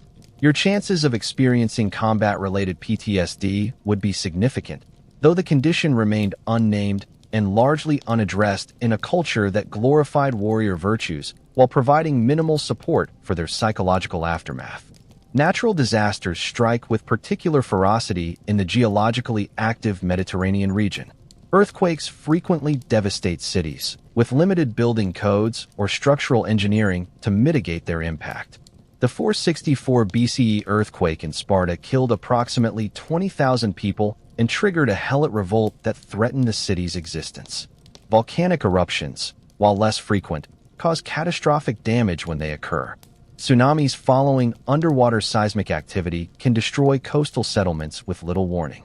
Droughts periodically create food shortages and subsequent famines, particularly in regions with limited agricultural surplus. If you think modern natural disaster responses are inadequate, ancient Greek emergency management consisted primarily of religious rituals seeking divine favor, emergency assemblies to address immediate crises, and ad hoc relief efforts organized through family and community networks rather than systematic state intervention. Your disaster insurance policy is essentially hope the gods favor us, combined with hope our community ties are strong enough to sustain us through recovery. The concept of actuarial risk assessment and disaster preparedness planning remains millennia in the future, with each catastrophe experienced primarily as a unique divine visitation rather than a predictable natural phenomenon requiring systematic preparation and response. Food safety presents another daily hazard in a world without refrigeration, food safety regulations, or microbial understanding. Foodborne illness is so common it's considered a normal part of life rather than an exceptional event. Food preservation relies on drying, salting, smoking, fermentation, and storage in oil, with varying effectiveness and safety. Grain storage frequently becomes contaminated with fungal toxins like ergot, causing hallucinations, gangrene, and death when consumed. Wine helps reduce waterborne illness, but introduces alcohol-related risks, particularly when consumed undiluted in violation of social norms. If you think modern food poisoning is unpleasant, ancient foodborne illnesses regularly killed vulnerable populations and periodically sickened even the most robust individuals. Your food safety inspection consists entirely of visual examination, smell testing, and possibly preliminary tasting by slaves or food preparers rather than systematic microbial control or regulatory oversight. The concept of germ theory and its application to food safety remains over 2 millennia in your future, leaving you to navigate nutritional needs through a minefield of potential pathogens with only traditional practices and personal experience as guides. Environmental hazards complete the panorama of everyday dangers. Lead poisoning affects those using lead-glazed pottery or living near mining and smelting operations. Asbestos, used in some textiles for its fire-resistant properties, causes respiratory diseases through prolonged exposure. Toxic minerals used in cosmetics and medicines slowly poison users, while unsafe mining practices contaminate water sources. If you think modern environmental concerns are serious, ancient industrial processes operated without any concept of toxic waste management, workplace exposure limits, or environmental impact assessment. Your Environmental Protection Agency consists entirely of localized traditions about which water sources are healthy or which work activities cause particular illnesses, without systematic understanding of causation mechanisms or effective mitigation strategies. The concept of industrial pollution as a specific category of environmental harm rather than an inevitable consequence of human activity or divine displeasure remains undeveloped, leaving communities to suffer consequences they can observe but neither understand nor effectively address. Legal dangers add another dimension of everyday risk, particularly for non-citizens or those lacking strong family connections. Judicial processes favor the eloquent and well-connected rather than systematically pursuing factual determination. False accusations can lead to execution, exile, or property confiscation with limited procedural protections. In Athens, the practice of sycophancy, bringing dubious legal charges in hopes of forcing settlements or receiving portion of penalties, creates legal harassment as a semi-professional occupation. If you think modern legal systems are flawed, ancient judicial processes combine minimal evidentiary standards, absence of professional legal representation, heavy reliance on character witnesses rather than factual testimony, and punishment scales that jump quickly from minor penalties to death or permanent exile. Your legal defense consists primarily of your personal speaking ability, social connections willing to testify to your character, and possibly employing a professional speechwriter if you can afford one. With no concept of presumption of innocence, protection against self-incrimination, or appeal to higher courts based on procedural errors. The notion of universal legal rights rather than situation-specific privileges based on status remains alien to Greek judicial thinking. Supernatural dangers might seem quaint from a modern perspective, but represent genuinely perceived threats in ancient Greek consciousness. Divine displeasure, improper burial practices, or contact with miasma, pollution, from various sources are believed to cause very real harm to individuals and communities. Elaborate purification rituals, careful attention to proper religious observances, and avoidance of polluting substances or actions requires significant time and resources. If you think modern superstitions are trivial inconveniences, ancient Greek religious anxieties involved constant vigilance against supernatural dangers believed capable of causing illness, crop failure, infertility, or community destruction. Your spiritual security system requires regular maintenance through proper sacrifices, festival participation, and ritual observances, with potentially catastrophic consequences for neglect or improper performance. The boundary between religious practice and practical risk management remains entirely porous, creating a worldview where physical dangers and supernatural threats form a seamless continuum requiring integrated response rather than categorically distinct approaches. So there you have it, a typical Tuesday in ancient Greece, navigating a world where virtually everything might kill you through mechanisms you don't understand and can't effectively control. The next time you complain about modern inconveniences like slow internet or flight delays, remember that your ancient Greek counterpart would trade places with you in a heartbeat, gladly accepting minor modern frustrations in exchange for antibiotics, trauma centers, food safety regulations, and the myriad other systems that prevent everyday life from being a continuous near-death experience. Perhaps the most remarkable aspect of ancient Greek civilization isn't its philosophical innovations or artistic achievements, impressive though they are, but the fact that anyone lived long enough to create them in the first place. If nothing else, ancient Greek life offers a powerful reminder that human ingenuity and cultural achievement can flourish even in environments where simply surviving to the next sunrise represents a victory against formidable odds. Glory. That elusive combination of public recognition, lasting fame, and societal approval that ancient Greeks called kleos. If modern humans think they're obsessed with fame, constantly refreshing their Instagram likes or checking their Twitter metrics, they have nothing on the ancient Greeks, who elevated glory-seeking to both an art form and a psychological necessity. Unlike modern fame, which can come from activities as trivial as unboxing toys on YouTube or dating a celebrity, ancient Greek glory typically required doing something genuinely difficult, dangerous, or socially valuable. The Greek conception of glory wasn't just about momentary attention, but about creating a legacy that would outlive your inevitably brief physical existence. When you live in a society with limited belief in rewarding afterlives, securing remembrance among the living becomes the closest thing to immortality available. Your ancient Greek equivalent of a social media presence would be having your name recited in epic poetry, commemorated in public inscriptions, or celebrated in drinking songs for generations after your death.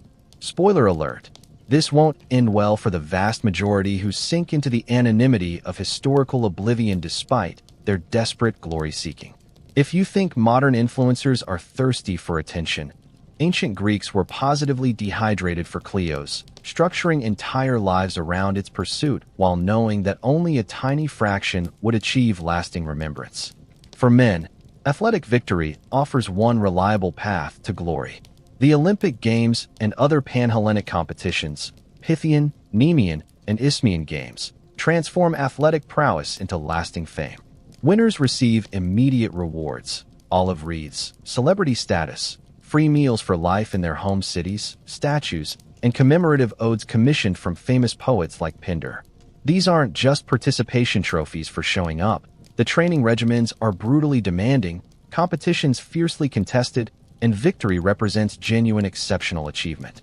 If you think modern athletic training is intense, ancient Olympic preparation involved nearly full-time dedication for years, specialized diets, and training methods developed through generations of athletic tradition. Your ancient Greek gym membership doesn't come with smoothie bars and spa facilities, but with dust-covered wrestling pits, rudimentary weight training using stone or lead weights, and running tracks baking under the Mediterranean sun. The ancient Olympics feature no silver or bronze medals. Only victory counts, with second place merely being the first of all losers. Events like the Pancration, combination wrestling and boxing with minimal rules, risk serious injury or death, while even track events can turn deadly in the searing heat with limited medical support. The famous Phidippides, who allegedly ran from Marathon to Athens to announce victory before dropping dead, represents the extreme version of athletic glory, achieving immortal fame through the very activity that kills you. At least modern marathon runners get finisher medals, energy gels, and medical tents rather than collapsing into glorious death after delivering their message. Military achievement offers another glory path, particularly for hoplite citizens. Unlike modern warfare where individual heroics often disappear into team operations, hoplite warfare creates clear opportunities for visible courage or shameful failure.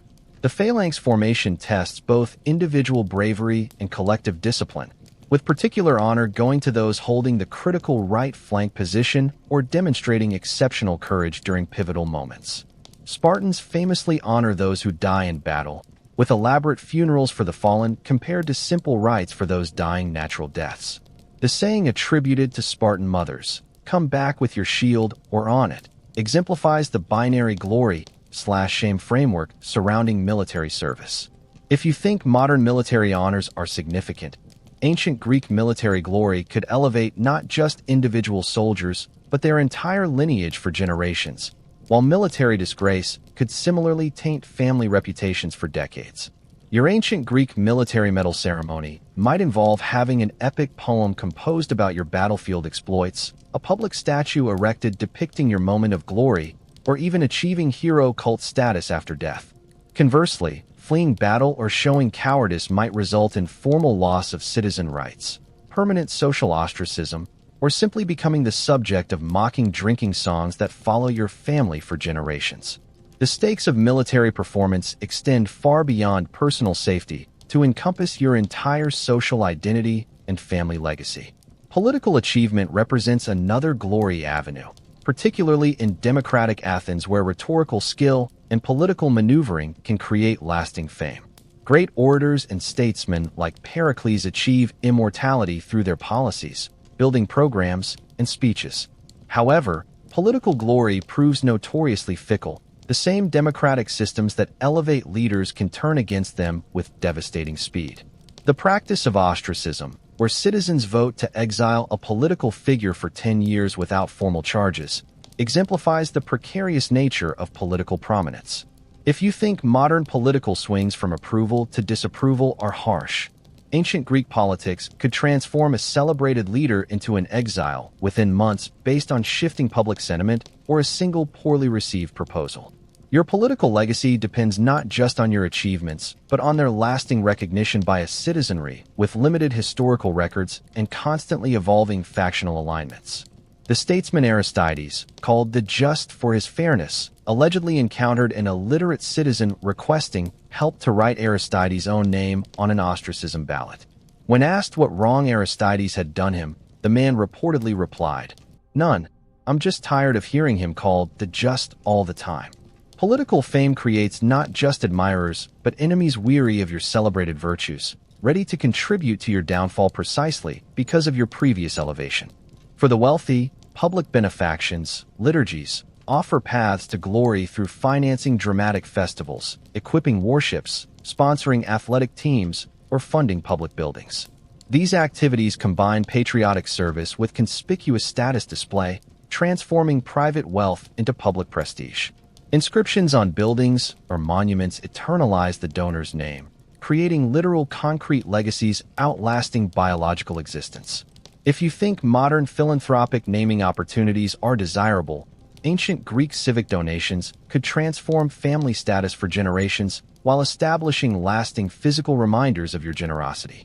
Your ancient Greek charitable giving isn't anonymous, but deliberately, systematically public.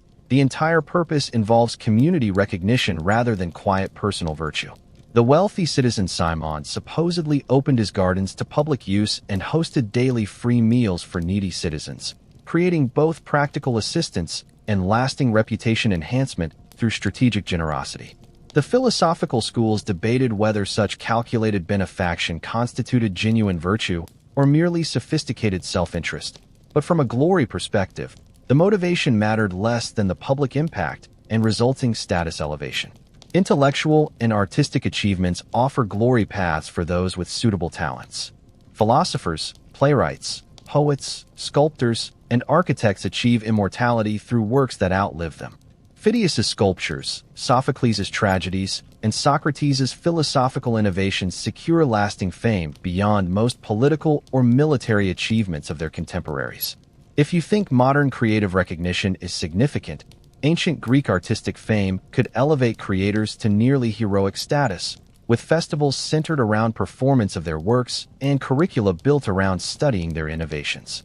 Your artistic masterpiece might be performed at major religious festivals before thousands of spectators, taught to generations of students as exemplary technique, or displayed in major sanctuaries visited by travelers from throughout the Mediterranean world. The playwright Aeschylus notably chose to mention his military service at Marathon rather than his dramatic victories on his tombstone, perhaps the exception that proves the rule, as his place secured his immortality far more effectively than his hoplite service, however honorable. The creative competitor faced public judgment as immediate and consequential as any athlete, with dramatic festivals involving formal judging and ranked outcomes rather than polite modern appreciation of diverse artistic expressions. For women, glory opportunities remain significantly constrained by gender expectations, though not entirely absent. Exceptional religious service as priestesses of major cults offers public recognition otherwise largely unavailable to women. Childbearing itself constitutes a form of glory, particularly producing multiple healthy sons who achieve their own distinction. Literary evidence suggests athletic competitions for young women existed in some regions, particularly Sparta, though with limited public recognition compared to male equivalents. If you think modern gender disparities in recognition are problematic, ancient Greek glory systems offered women perhaps 10% of the pathways available to men, with even those limited options generally connected to either religious service or successful reproduction rather than individual achievement. Your female glory would typically be reflected glory, not your own achievements, but your connection to successful male relatives. The Spartan Queen Gorgo, known for her political wisdom, gained recognition primarily as daughter of one king and wife of another rather than for her personal qualities, however exceptional.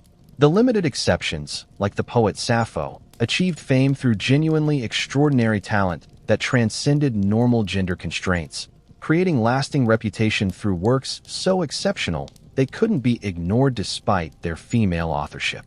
Epic failure proves as memorable as glory, though considerably less desirable. Greek culture's competitive, public nature makes failure not just personally disappointing, but socially devastating.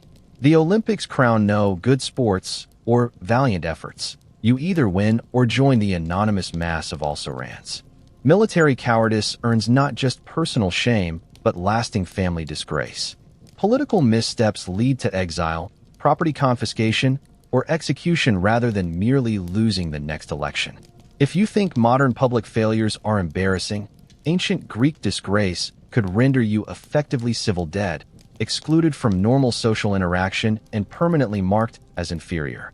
Your ancient Greek equivalent of a humiliating social media scandal might involve having satirical plays written about your failures, drinking songs mocking your disgrace, or even laws passed specifically naming you as an example of misconduct. The general Thucydides, not the historian, faced exile after failing to arrive in time to prevent a Spartan occupation of Amphipolis, not because he deliberately erred, but simply because his failure had significant consequences, regardless of intent or mitigating factors. Responsibility focused more on outcomes than circumstances, creating a high-stakes environment where results mattered more than excuses. Athletic failure could be particularly public and humiliating. Boxing and wrestling matches didn't end at predetermined times, but continued until one competitor acknowledged defeat by raising a finger, creating the potential for spectacular endurance contests or embarrassing quick surrenders.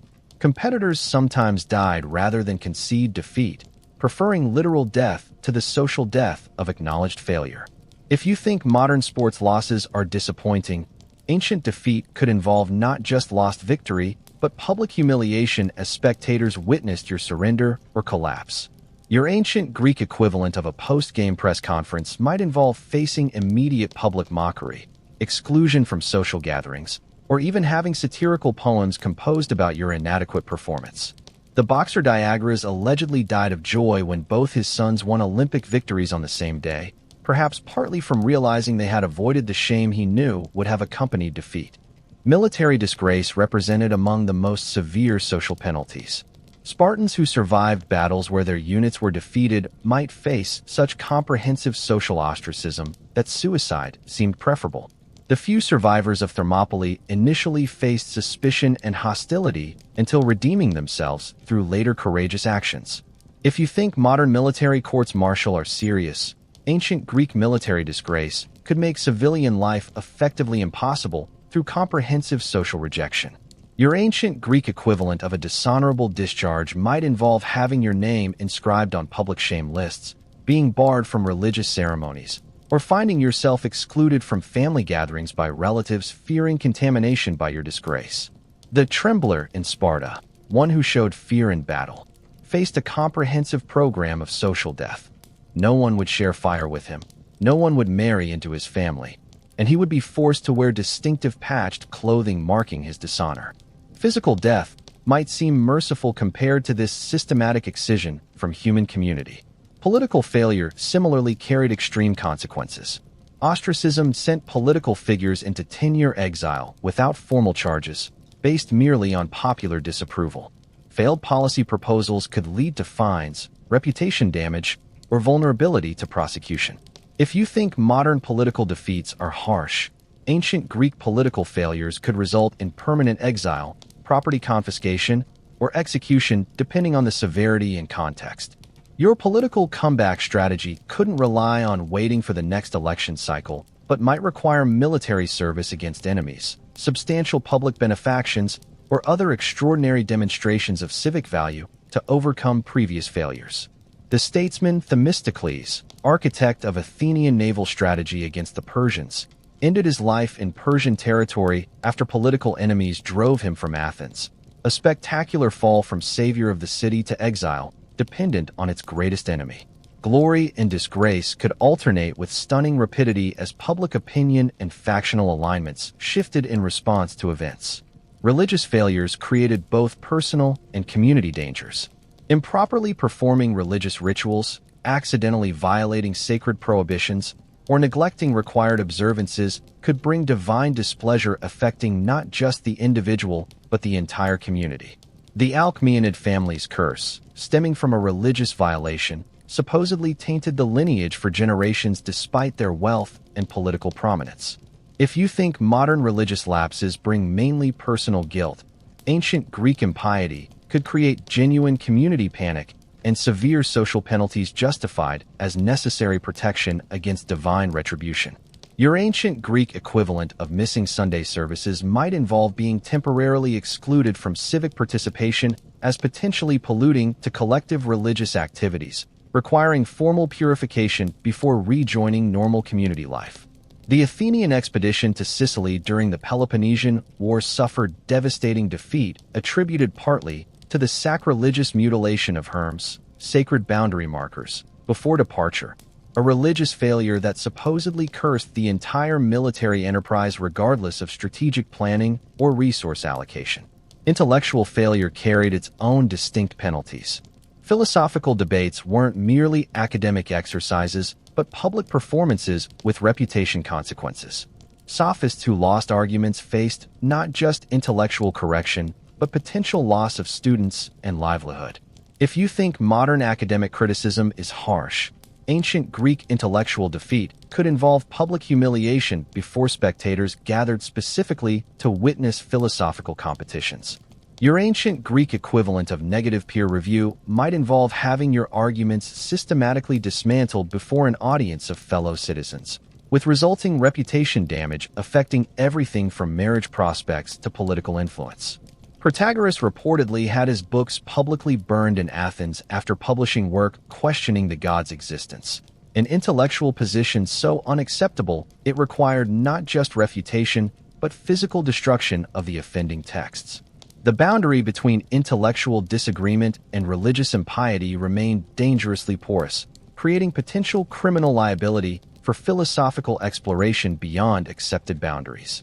Redemption from failure remained possible, but required extraordinary effort and usually a change in circumstances. Military disgrace might be overcome through later exceptional courage. Political exiles occasionally returned triumphantly when factional alignments shifted or external threats created demand for their specific talents. Even religious pollution could be addressed through elaborate purification rituals and substantial offerings. If you think modern reputation management is challenging, ancient Greek redemption typically required years of dedicated effort, substantial resource expenditure, and often a healthy dose of lucky timing to overcome previous disgrace. Your ancient Greek reputation recovery plan couldn't rely on people simply forgetting your failures. In an oral culture with strong emphasis on reputation, failures might be remembered for generations through songs, stories, and family histories unless dramatically overshadowed by subsequent achievements. Themistocles never managed to return from exile despite his previous services to Athens, while Alcibiades achieved multiple dramatic falls and resurrections in public standing through sheer charismatic force and strategic value during the Peloponnesian War. So there you have it, glory and failure in ancient Greece, a binary system offering immortal remembrance or devastating disgrace with precious little middle ground between extremes. The next time you worry about looking foolish at a presentation or losing an office competition, remember that ancient Greeks competed for stakes involving not just momentary embarrassment, but potential multi-generational family disgrace or lasting historical remembrance. Perhaps modern society's broader range of modestly successful outcomes, comfortable obscurity, quiet competence, private satisfaction, represents genuine progress rather than diminished ambition. The opportunity to live a decent, reasonably happy life without either spectacular achievement or devastating failure constitutes a historical luxury unavailable to most ancient Greeks navigating their zero-sum status competitions. Though admittedly, we've lost something too: the potential for ordinary individuals to achieve lasting remembrance through exceptional achievement in a less crowded field of competitors. For better and worse, our modern glory systems offer neither the Olympian heights nor Tartarian depths of ancient Greek status competitions. A more forgiving but perhaps less potentially transcendent arrangement for those of us navigating modern status hierarchies without the benefit of epic poets to immortalize our victories or mercifully forget our failures. You've somehow managed to survive childhood diseases, warfare, childbirth, workplace accidents, food poisoning, and countless other deadly hazards of ancient Greek life. Welcome to old age, defined as somewhere around 50 to 60 years in a society where reaching your third decade was already beating the odds. If you think modern, over-the-hill birthday parties are depressing, ancient Greeks might consider you semi-divine for simply existing past 60. You're like a human monument to improbable survival, a walking, talking statistical anomaly whose continued presence defies the actuarial tables of the ancient Mediterranean. Just imagine celebrating your 60th birthday in a society where this achievement is so rare that people genuinely wonder if you have secret divine parentage or made some suspicious deal with underworld deities. Spoiler alert, this won't end well regardless, but the fact that you're ending at all rather than ending prematurely counts as a major victory. Your peers from childhood are mostly occupying graves or funeral urns by now, leaving you in the increasingly sparse cohort of the improbably durable. You think modern reunions get depressing as the attendance thins? Try being the only survivor from your childhood friend group, wondering what mysterious combination of luck, genetics, and divine favor allowed you to outlast everyone you grew up with. The physical reality of aging in ancient Greece makes modern complaints about sore knees and reading glasses seem positively trivial. Without eyeglasses, many elderly people experience severely limited vision, making activities like reading, craft work, or even facial recognition increasingly difficult. Dental problems accumulate throughout life with minimal intervention beyond extraction, leaving many older adults with few functional teeth, severely limiting their diet and affecting speech. Arthritis and other degenerative conditions progress without effective pain management, making physical labor increasingly difficult or impossible. Hearing loss occurs without hearing aids, creating communication barriers and contributing to social isolation. If you think modern aging is challenging with our arsenal of assistive devices, medications, and medical interventions, ancient Greek elders faced these changes as inevitable, irreversible decline with minimal mitigation strategies beyond increasingly restricted activities and dependence on others. Your ancient Greek elder care plan consists primarily of having produced enough children, particularly sons, to support you when you can no longer work, with no social security, retirement communities, or elder care facilities to fall back on if family support proves inadequate. The concept of retirement planning would be largely foreign. You simply work until you physically cannot, then depend on your family until death. The social position of the elderly varies significantly by gender, social status, and city-state.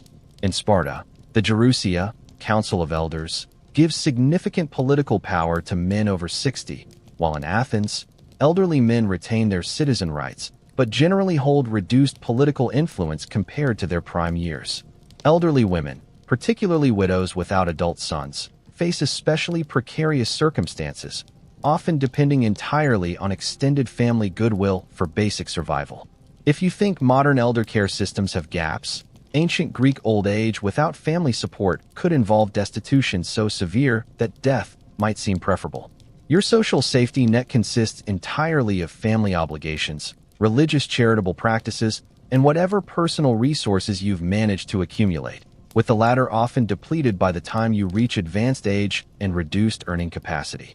The famous Athenian statesman Themistocles allegedly joked that he preferred to marry his daughter to a man without money rather than money without a man, recognizing that character and capability provided more reliable long-term security than wealth alone, which could be lost through misfortune or confiscation. This pragmatic approach reflects societies where material security remained perpetually precarious, particularly for those too elderly to generate new resources through labor. Cognitive decline presents particular challenges in cultures relying heavily on oral tradition and memory. The elderly person suffering memory loss loses not just daily function, but potentially valuable cultural knowledge otherwise unavailable in written form. While some cognitive changes receive respect as accumulated wisdom and experience, significant impairment typically results in diminished social standing and authority.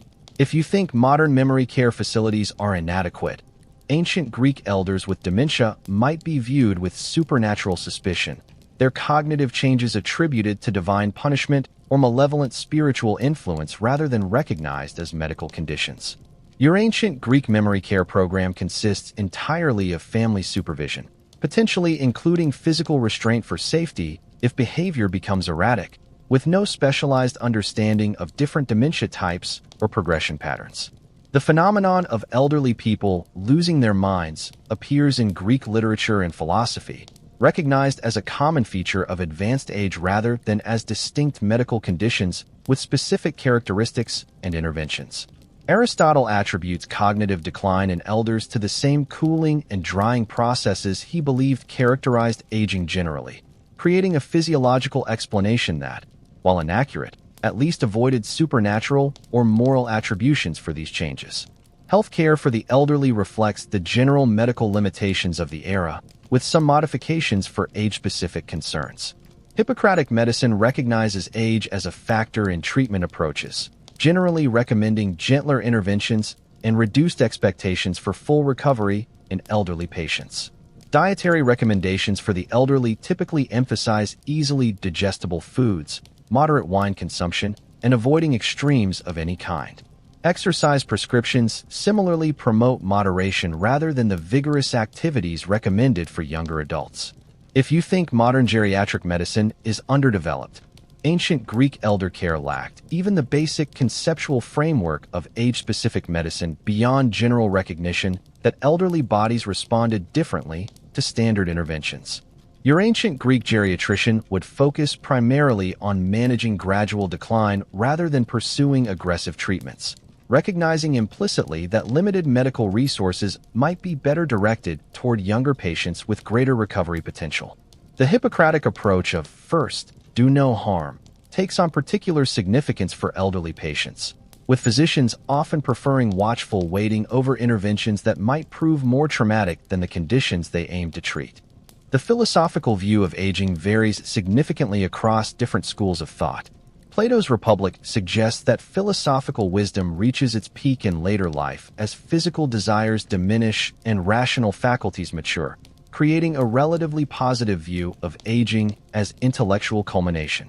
Aristotle takes a more physiologically deterministic approach, viewing aging as inevitable decline across all faculties. The Epicureans advocate acceptance of natural processes, including aging and death, while Stoics emphasize maintaining virtue regardless of physical circumstances. If you think modern philosophical approaches to aging are contradictory, ancient Greek perspectives range from viewing old age as the intellectual pinnacle of human existence to seeing it as a comprehensive degradation best ended quickly once function significantly diminishes. Your ancient Greek philosophical subscription might significantly influence your experience of aging, whether you view your declining physical capabilities as irrelevant to your true self, Platonism, as natural processes to be accepted with equanimity, Epicureanism/Stoicism, or as comprehensive diminishment of your essential nature, Aristotelianism. These philosophical frameworks didn't just represent abstract theoretical positions, but provided practical approaches to navigating the challenges of advanced age in a society with limited material solutions to aging-related problems. The economic reality of aging centers on diminished productivity and increasing dependency. Without pension systems, social security, or retirement savings vehicles, elderly individuals depend primarily on accumulated assets, continued limited work appropriate to diminished capabilities, and family support. Land ownership provides the most reliable income source for elderly individuals, as agricultural property can be worked by others while still generating resources for the original owner. Craft workshops similarly allow for transitioning from direct production to supervision as physical capabilities decline. If you think modern retirement finances are challenging, ancient Greek elder economics offered essentially no institutional support beyond family networks and religious charity. Your ancient Greek retirement plan consists entirely of having children who survive to adulthood and remain dutiful, acquiring property that generates passive income, maintaining social connections who might provide support, and cultivating relationships with religious institutions that offer charity. The absence of any institutional elder care system beyond the family creates existential precarity that makes modern retirement anxieties seem quaint by comparison. The elderly without family support might depend entirely on religious charity, neighborhood assistance, or begging for basic survival, a fate common enough that Greek literature and philosophy frequently reference the fear of destitute old age as a standard human anxiety. Religious views of aging generally emphasize respect for elders as closer to ancestral wisdom and divine knowledge, though practical treatment often falls short of these ideals. Religious roles for elderly individuals include specialized priesthoods, divination functions, and ceremonial positions capitalizing on perceived connections between advanced age and spiritual insight. If you think modern elder spiritual resources are limited, ancient Greek religious systems at least offered meaningful roles for elderly individuals whose physical limitations might restrict other forms of social contribution. Your ancient Greek elder ministry might involve maintaining household religious observances, performing specific age-appropriate religious functions, or serving as a repository of ritual knowledge and proper observance details. These religious roles provided social value and purpose even as other forms of contribution became increasingly limited by physical decline.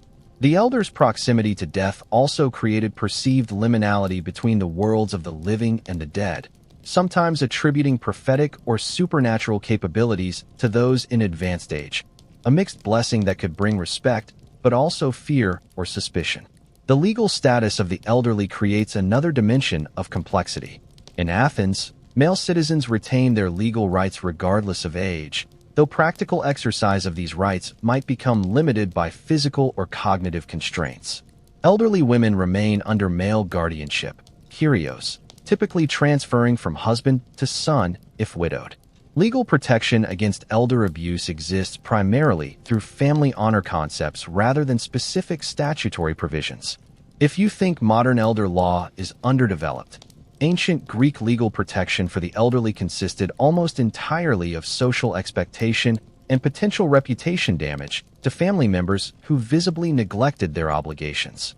Your ancient Greek elder abuse reporting system would involve primarily neighborhood gossip, religious community pressure, and potential social ostracism for families failing to meet basic care obligations, with virtually no formal legal recourse for the elder beyond whatever general protections existed for their gender and status category. The concept of fiduciary duty or protected class status for vulnerable elders remains millennia in the future, leaving elderly individuals almost entirely dependent on family honor and community pressure for basic protection. End-of-life decisions reflect the limited medical interventions available and cultural attitudes toward death and suffering. The Hippocratic approach generally favors non-intervention when death appears inevitable, focusing on comfort rather than life extension. Some philosophical traditions, particularly Stoicism, support rational suicide when quality of life diminishes below acceptable thresholds. If you think modern end-of-life decisions are ethically complex, ancient Greek approaches combined practical medical limitations with philosophical frameworks that sometimes explicitly endorsed choosing death over severely diminished existence. Your ancient Greek advanced directive might consist of philosophical affiliation rather than specific medical instructions, with Stoics generally more accepting of chosen death while Pythagoreans typically rejected suicide under any circumstances.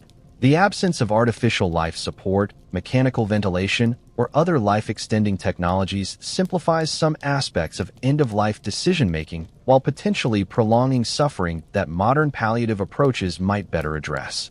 The famous Hippocratic Oath includes prohibitions against providing poison even to those who ask for it, suggesting that physician-assisted death remained controversial despite philosophical traditions that sometimes supported rational suicide.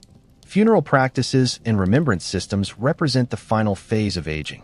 Proper burial with appropriate rituals ensures not just dignity, but practical transition to the afterlife according to religious beliefs. Tomb monuments, particularly for wealthy or distinguished individuals, create lasting memorialization, while family obligations include ongoing tomb maintenance, regular offerings, and anniversary observances. If you think modern funerals are expensive, ancient Greek burial practices could consume significant family resources to ensure proper transition to the afterlife and appropriate social recognition of the deceased status. Your ancient Greek funeral planning involves not just disposition of bodily remains, but ensuring continued remembrance through physical monuments, regular family observances, and potentially establishing funded memorial activities if resources permit. The famous last words attributed to Socrates, reminding a friend about a sacrificial debt to Asclepius, reflect the importance of settling both practical and religious obligations before death. Proper completion of these responsibilities represents the final duty of the aging individual before transitioning from family elder to venerated ancestor. Age-related discrimination exists, but takes different forms than modern ageism. Physical decline receives matter-of-fact acknowledgement rather than euphemistic avoidance, while cognitive capabilities and accumulated wisdom often receive genuine respect absent from youth-obsessed modern cultures. However, Greek literature contains plenty of references to the unpleasantness of advanced age, the invisibility of elderly individuals, particularly women, in social contexts, and the tedium of elderly people repeating stories or dispensing unwanted advice. If you think modern ageist stereotypes are harsh, ancient Greek comedy and satire feature elderly characters as stock figures representing avarice, inappropriate sexual desire, excessive caution, or tedious reminiscence about better days. Your ancient Greek anti-discrimination protection consists entirely of whatever respect your specific accomplishments, family connections, and personal dignity command, with no concept of protected status based on age category. The fundamental ambivalence toward aging, respecting accumulated wisdom while finding physical decline distasteful, creates a complex social environment for elderly individuals navigating diminished capabilities in a society that values physical excellence alongside intellectual achievement and practical wisdom. Exceptions to standard aging patterns create interesting social categories. The rare individual who maintains physical vigor into advanced age might be viewed with admiration verging on supernatural attribution. Cognitive clarity in extreme old age similarly earns respect beyond ordinary elder status. Conversely, premature aging through disease, injury, or hardship creates a category of individuals physically aged beyond their chronological years, often treated with pity or subtle suspicion of divine disfavor. If you think modern successful aging concepts create unrealistic expectations, ancient Greek exceptional elders might be literally heroized, attributed with divine ancestry or special divine favor, explaining their unusual preservation of youthful capabilities. Your ancient Greek successful aging model isn't just living longer, but maintaining functional capabilities that most individuals lose decades earlier, creating almost a different category of being rather than simply an extended version of normal aging. These exceptional cases highlight the normally expected patterns through their rarity, emphasizing how unusual successful aging remained in a society without modern medical interventions, nutritional understanding, or preventive health care. So there you have it, old age in ancient Greece, a remarkable achievement in survival frequently followed by physically challenging decline and social marginalization, particularly for those lacking family support or personal resources. The next time you complain about senior moments, arthritis flare-ups, or retirement planning complexities, remember that your ancient Greek counterpart would view modern aging as nearly miraculous. Not just the extended lifespan, but the maintenance of functional capabilities through assistive devices, medical interventions, and social support systems unimaginable in their context. Perhaps the most profound difference isn't the physical experience of aging itself, but the expectation of reaching old age at all, a reasonable assumption in modern developed societies that would seem like dangerous hubris in ancient Greece, where premature death remained the statistical norm rather than the tragic exception. Your expected longevity represents perhaps the single greatest change between ancient and modern human experience, transforming aging from remarkable achievement to normal life phase, with profound implications for everything from family structure to career planning to philosophical perspectives on life's meaning and proper allocation of its seasons. You've survived our journey through ancient Greek life, which automatically makes you more successful than most actual ancient Greeks, who rarely completed their natural lifespan. Now let's examine how this civilization, simultaneously brilliant and brutal, sophisticated and savage, foundational yet foreign, has been transmitted through history to shape our modern understanding and misunderstanding of what Greek life was actually like. The ancient Greeks exist in contemporary consciousness as a peculiar hybrid of marble-white statues, philosophical profundity, democratic ideals, and toga parties, despite togas being Roman, not Greek. But why let historical accuracy interfere with a themed keg party? Our cultural imagination has performed impressive gymnastics to transform a slave-holding, women-subjugating, often violently xenophobic society into the symbolic birthplace of Western democratic values and rational thought. If you think modern political spin is impressive, consider the remarkable public relations transformation that turned a collection of perpetually warring city-states with deeply hierarchical social structures into the symbolic founders of equality-based governance and rational inquiry.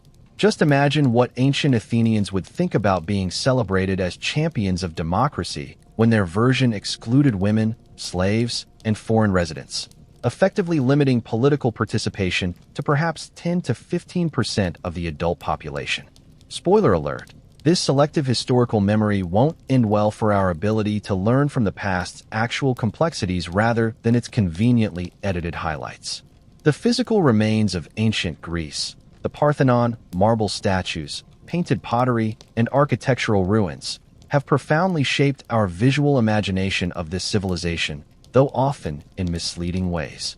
We envision pristine white marble buildings and sculptures, forgetting that Greek statues and temples were originally garishly painted in vibrant colors that would look more like carnival decorations than the austere, dignified forms we associate with classical aesthetics. Archaeological techniques like ultraviolet light examination have revealed traces of these original colors, showing that the Apollo of Olympia had blue hair, the Parthenon frieze featured bright blue backgrounds, and the serene marble maidens of the Acropolis wore vividly patterned clothing that would make modern fashion designers reach for sunglasses. If you think modern architectural purists are misguided in their white box minimalism, consider that their entire classical inspiration represents a fundamental misunderstanding of actual Greek aesthetic preferences, which embraced color combinations that would make a kindergarten classroom look subdued by comparison. Your mental image of ancient Athens probably features elegant white marble buildings against clear blue skies, when the historical reality included structures painted in primary colors, narrow streets filled with animal waste and garbage, and overcrowded housing districts with minimal sanitation, less cradle of Western civilization, and more hazardous urban development with excellent cultural programming.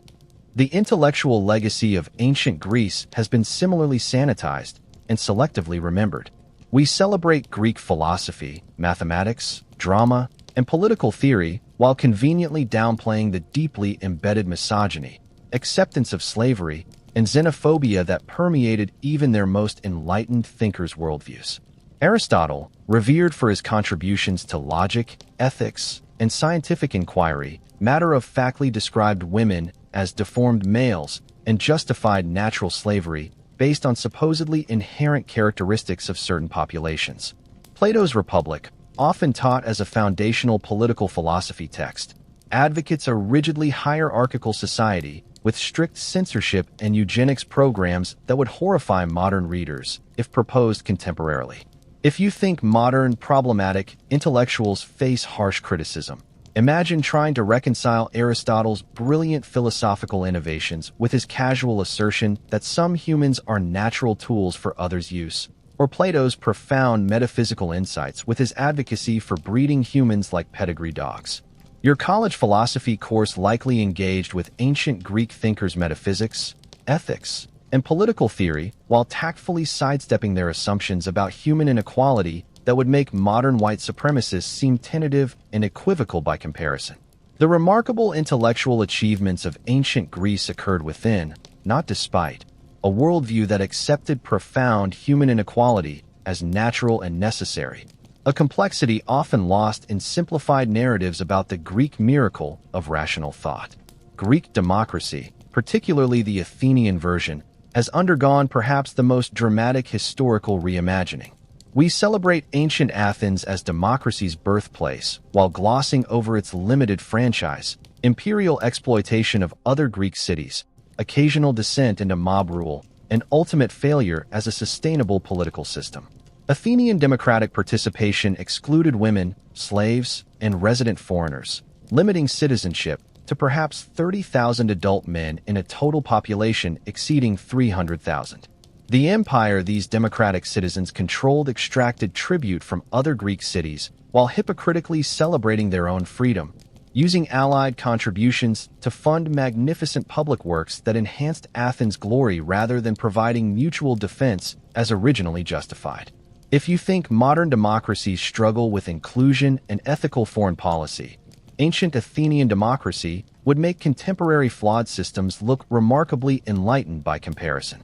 Your high school civics textbook probably described Athenian democracy as an inspirational first step toward modern representative government rather than as a limited experiment in elite male citizen privilege built atop a foundation of slavery, gender exclusion, and imperial extraction. The Athenian assembly could shift from reasoned deliberation to vengeful mob action with stunning rapidity, as demonstrated by incidents like the Mytilenean debate, where they voted to execute the entire male population of a rebellious allied city one day, only to partially reverse themselves the following day after calmer reflection, hardly a model of stable, principled governance. Greek attitudes towards sexuality and gender have been particularly subject to historical distortion and selective emphasis. The Eros Ceramenos relationship between adult men and adolescent boys, central to upper-class Greek male socialization in many city-states, gets uncomfortably sanitized as mentorship in many historical accounts, downplaying its inherently sexual nature while emphasizing its educational components. Conversely, Greek same-sex relationships between adults are sometimes anachronistically portrayed through modern LGBTQ+ frameworks that impose contemporary identity concepts absent from ancient understanding. If you think modern discussions of Greek sexuality are confusing, consider that Greeks themselves had no concept of homosexuality or heterosexuality as identity categories. They conceptualized sexuality primarily through penetrative role, active/passive, rather than gender of partner, creating a framework entirely alien to modern sexual taxonomies. Your college classics course likely navigated this complexity through careful euphemism or theoretical abstraction rather than directly addressing the fundamental differences between ancient and modern conceptualizations of sexuality and consent. The famous Greek poet Sappho, whose works celebrating love between women gave us the term lesbian, from her home island of Lesbos, has been alternately erased, desexualized, or reimagined according to each era's comfort level with female same-sex desire, creating a reception history more revealing of later cultures than of ancient Greek attitudes. Greek religion has undergone similar historical transformation through selective emphasis. We remember the colorful myths and dramatic gods while downplaying the central role of animal sacrifice, divination through entrails, and pervasive supernatural fear that characterized actual Greek religious practice. The philosophical critiques of traditional religion by thinkers like Xenophanes or Socrates received disproportionate emphasis compared to the everyday religious experiences of ordinary Greeks consulting oracles, performing household rituals, or participating in mystery cults. If you think modern religious studies approaches are skewed toward elite textual traditions over lived practice, historical treatment of Greek religion has been even more dramatically bifurcated between mythological literary analysis and archaeological examination of ritual remains, with limited integration between these approaches. Your introduction to Greek religion likely emphasized the literary qualities of mythological narratives or their psychological interpretations rather than the bloody, messy, deeply embodied practices that constituted actual Greek religious experience. The philosophical minority that questioned traditional religious frameworks receives outsized historical attention compared to the vast majority who structured their entire lives around conventional religious observances and supernatural concerns, creating a distorted impression of ancient Greek religious skepticism's prevalence and social acceptability. The Greek contribution to science and medicine similarly undergoes selective historical emphasis. We celebrate Hippocratic empiricism and anatomical investigation while downplaying the fundamental humorism that misguided medical practice for centuries afterward. Greek mathematical and astronomical achievements receive proper recognition, but often without acknowledging the religious and mystical frameworks within which much of this work developed, particularly in Pythagorean traditions. If you think modern discussions of science history create artificial distinctions between rational and irrational approaches, historical treatments of Greek science often project contemporary categories onto ancient practices that seamlessly integrated what we would now separate as scientific observation, philosophical speculation, and religious belief. Your science textbook likely presented Greek natural philosophy as proto-scientific without fully acknowledging how thoroughly supernatural and naturalistic explanations intertwined in actual Greek understanding of phenomena like weather, disease, or astronomical events. The historical desire to construct a narrative of progressive scientific development from Greek roots to modern practice often obscures the fundamentally different epistemological frameworks within which ancient inquiry occurred, frameworks that would make strict separations between natural and supernatural causation seem artificial and unnecessarily limiting. Greek military prowess and imperial conflicts receive similarly selective historical treatment. We celebrate Thermopylae' last stand and Marathon's victory, while minimizing Athens' subsequent transformation into an imperial power extracting tribute from fellow Greeks. Sparta's military excellence gets admiring treatment often disconnected from the brutally oppressive helot system that sustained it. If you think modern military hagiography simplifies complex ethical questions, historical treatment of Greek warfare often reduces morally ambiguous imperial conflicts to simplified narratives of freedom versus tyranny or civilization versus barbarism. Your high school history book probably presented the Persian Wars as a straightforward contest between Greek freedom and Eastern despotism rather than as a complex geopolitical conflict involving Greek cities on both sides. Persian offers of autonomy rejected by Greek leadership, and aggressive Greek provocations preceding Persian responses. The subsequent Greek infighting that dominated the classical period receives less popular attention than the Persian conflicts, despite consuming far more Greek lives and resources, perhaps because inter-Greek warfare complicates satisfying narratives about united Hellenic civilization confronting foreign otherness.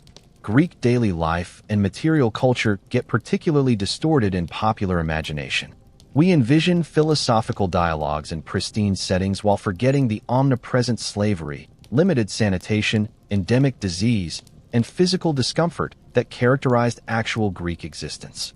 Artistic depictions from the Renaissance onward have portrayed ancient Greeks in anachronistically clean, spacious environments wearing spotless clothing, creating a sanitized version of ancient life that bears little resemblance to its historical reality. If you think modern historical dramas take liberties with period authenticity, consider that virtually every artistic representation of ancient Greek life from the Renaissance through the 19th century represents a profound misunderstanding of basic living conditions, architectural realities, and material constraints.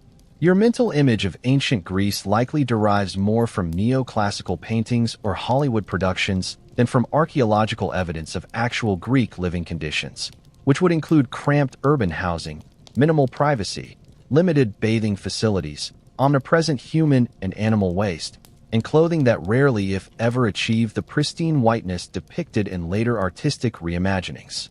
The selective preservation and transmission of Greek texts has profoundly shaped our understanding of their culture. We possess works primarily from elite male Athenian perspectives, with limited representation of female voices, non-Athenian viewpoints, or lower-class experiences.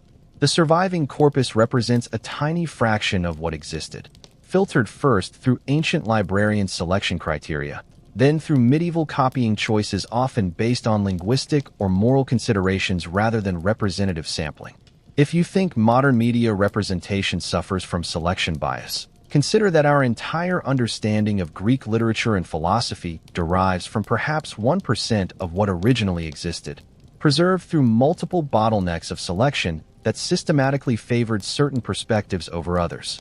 Your college classics syllabus presented these surviving works as Greek literature rather than as the small subset of Greek writing that happened to survive multiple historical filtration processes based on criteria largely unrelated to representative cultural sampling.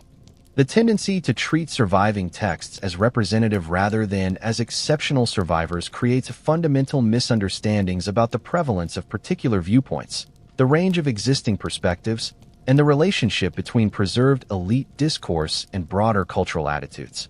Modern appropriation of Greek cultural elements creates another layer of distortion.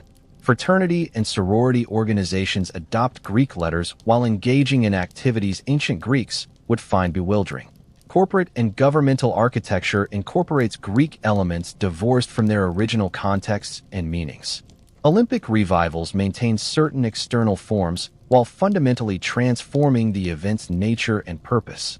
If you think modern cultural appropriation debates are complex, consider the millennia-long process through which Western civilization has selectively adopted, transformed, and reimagined Greek cultural elements to serve contemporary purposes while claiming historical legitimacy through these adapted forms.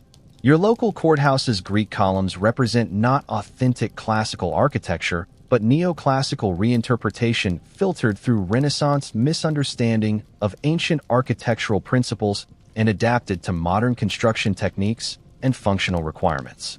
The Olympic Games' modern revival maintains certain external forms while transforming the fundamentally religious, exclusively Greek, explicitly male celebration into an international secular competition, creating not a restoration but a fundamentally new institution loosely inspired by ancient practice. So what would an ancient Greek make of our modern world and our selective memory of their civilization? They would likely be simultaneously flattered by our continued interest and horrified by our fundamental misunderstandings. They might appreciate our technological achievements while questioning our social organization, particularly our limited community cohesion and diminished religious integration. They would certainly be shocked by our social equality principles, finding our gender equality notions particularly alien to their worldview.